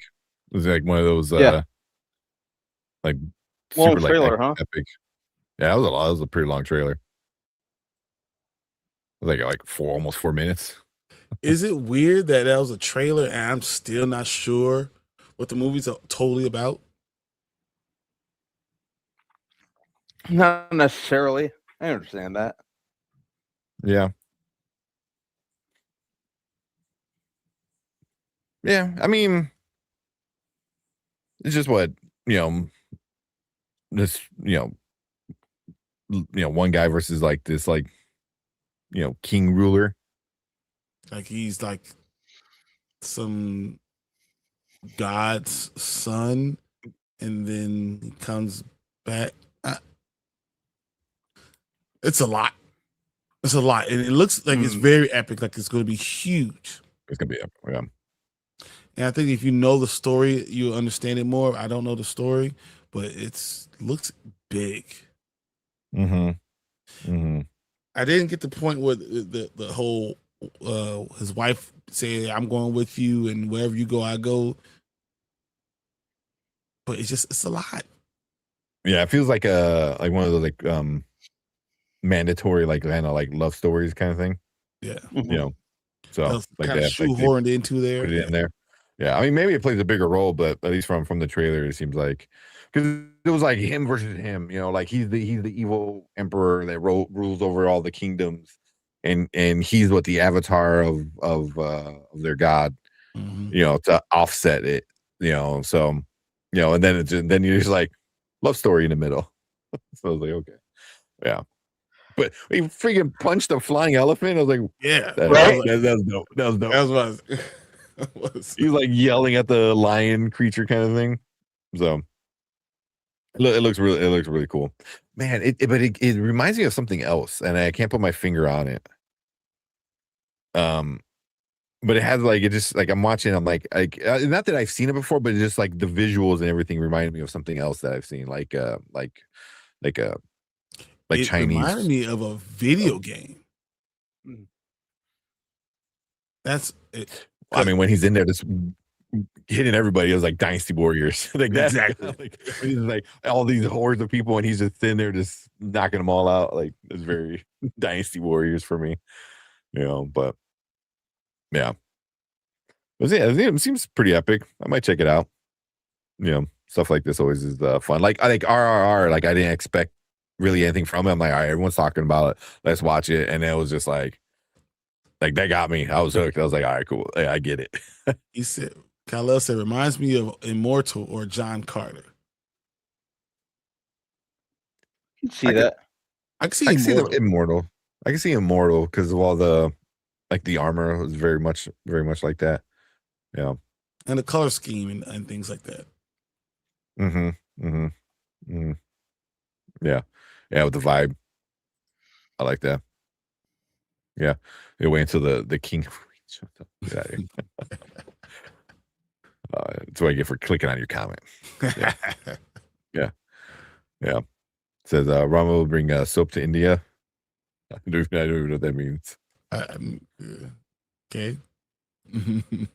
Oh man. Yeah. But, that was it. Yeah. Looks cool. Definitely see how it is when people are talking about it. Because there's like some movies that like are made for, this is obviously made like for Bollywood and stuff like that. So there's always like, especially like world movies that aren't big in America, but then there's some that kind of make their way through and that are big, and this could be another one, It feels like there was a cultural importance to this movie, and I didn't get it. And without that knowledge of it, you don't understand what's going on. I didn't get the cultural importance of it, and I think there's more to it. And I think that trailer will be more informative if I knew more about what the story is. Yeah. Oh boy, it was on a different level. Yeah, it was big. It was big. Yeah. So said feels like a lot, but I still feel fresh enough to capture intrigue. Yeah. Exactly. So man. Not hanging about, probably wait till stream it for that one. Yeah. I mean, if the trailer's like 4 minutes, I wonder if the movie's going to be like a long movie. 3.5 hours later. Yeah. Definitely. But a lot of these, like, I guess it is like an international movie for sure. So I wonder if it's going to get like a full release in America, or it might get just select theaters. So it said IMAX and stuff like that too. So yeah. And with Hans Zimmer, I think was in the sound the sound as well. So yeah. But we'll see once it comes out, and if it does well.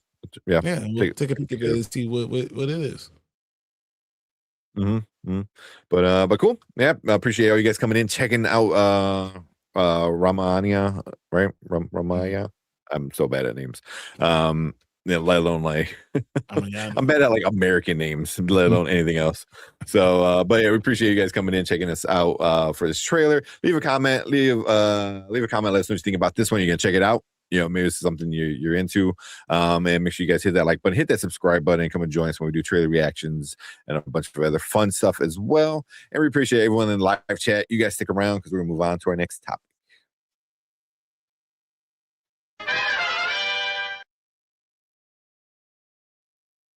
I don't know, like laggy. Have you ever seen that RR movie? No. Yeah, was it on Netflix? Let me make sure that's the one. I think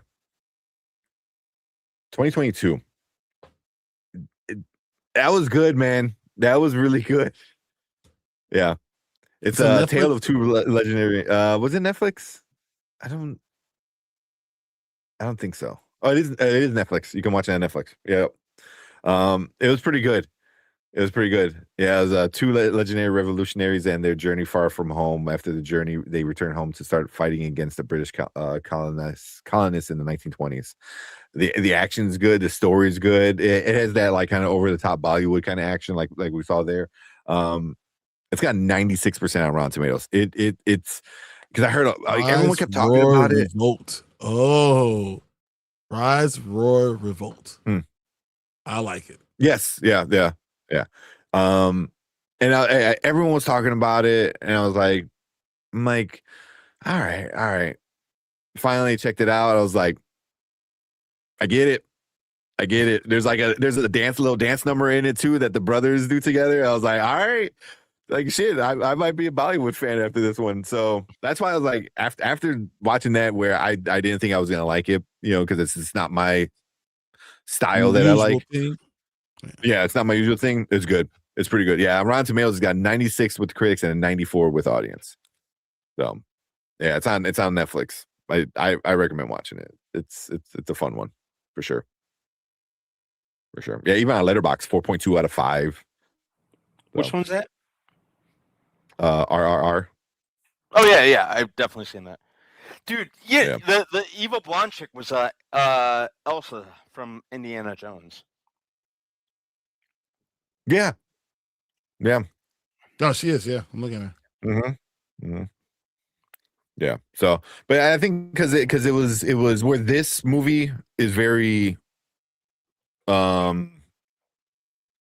fantastical and epic, kind of thing, like Kyle said, like kind of gods of Egypt. So it's very talking about gods and stuff like this. Where RR is more, they're fighting the British colonists. So you get more real world kind of stuff to it all, which I think is more entertaining for me, at least when it comes to this kind of thing. But yeah. So if you guys need something to watch this weekend because ain't nothing big in the theaters, turn on Netflix. Yeah, it was a fun movie. Plan. Yeah, trailer was way too long. Yeah, it was a little bit of a long trailer for sure. It was almost 5 minutes. I'm like, good Lord. All right. Yeah. All right, Lawrence, appreciate you coming in, man. We getting out of here too, man. Yeah, it's getting late. All right, but cool. Yeah, we'll. I think we'll be back for Saturday, right? Yeah, we should be fine for Saturday. Yeah, because I don't think we're not gonna spend all day at Fan Expo. Nah, and I don't want your knees getting bad either. We need to preserve those knees. It's been pretty good. Man, my physical therapist, she worked my entire leg was like, I got home, it was just throbbing. Like I haven't worked out my legs like that in like a long time. But I told her, I'm like, wait, we need to build the muscle. She's like, say no more. Got you. You're gonna feel it. I felt it. But yeah, but today it felt good. So we'll see. Maybe that's the trick. I gotta get that muscle back. I think I took away Bishop's invite to the cookout and gave it to you. Tank's already in the cookout, man. I got him a plate already. Disney's. Yep. Oh man. So I was where was I? I was at Savers, which is like a thrift store, and they had one of those I don't know if you've ever seen those chairs that like are like two little plates that you pull out and it becomes like a little tube and it's a chair to sit on. Yeah. And I was like, oh, I'm gonna get that. They wanted like $15 for it. I'm like, you're crazy. I could buy it brand new for $15. So it's like you said like two. Yeah, I know. But maybe I should have bought one like from Amazon and then take it with me at the Real bam, gotcha. Randomly, boom, chair. Yeah. Do you use a 10 machine? I do use a 10 machine. I haven't used it today yet. But I have the little. It's a small one. I have a 10s machine. I bought a massage gun, which thing is, I don't know how I ever lived without that thing. I don't know what you're talking about. I had the 16 head one. Oh yeah, those things are great. I bought a cheap one, which I think when I get some extra money, I want to buy a better one, but yeah, that thing is just, I just sit in there. You work the little knot in my thigh. My IT band has been super sore. So I just go up and down my thigh, just with that thing full blast. That's great. Yeah. But the tens machine is good too. I like that one a lot. All right. I get out of here today. Appreciate you coming in, hanging out, man. Yep. Look for Black Friday stuff. Yep, when that comes around. You want to? I guess mine. I got like a cheapy $20 one. Yeah, I think mine was like $60, but it was good to me. Because mine, I max it out, and it doesn't. It's not as strong as the one that they have at my physical therapy. Like, they got the good shit. All right, let's get out of here. We're falling asleep. Brandon's falling asleep. All right, let's get out of here. Yeah, exactly. Cool. We will see you guys Saturday. We'll probably try to do some like live stuff if we can at Fan Expo, walk around and stuff like that. But but have a good weekend. We'll see you Saturday. Talk Silo. We'll be back Monday. Talking about lanterns.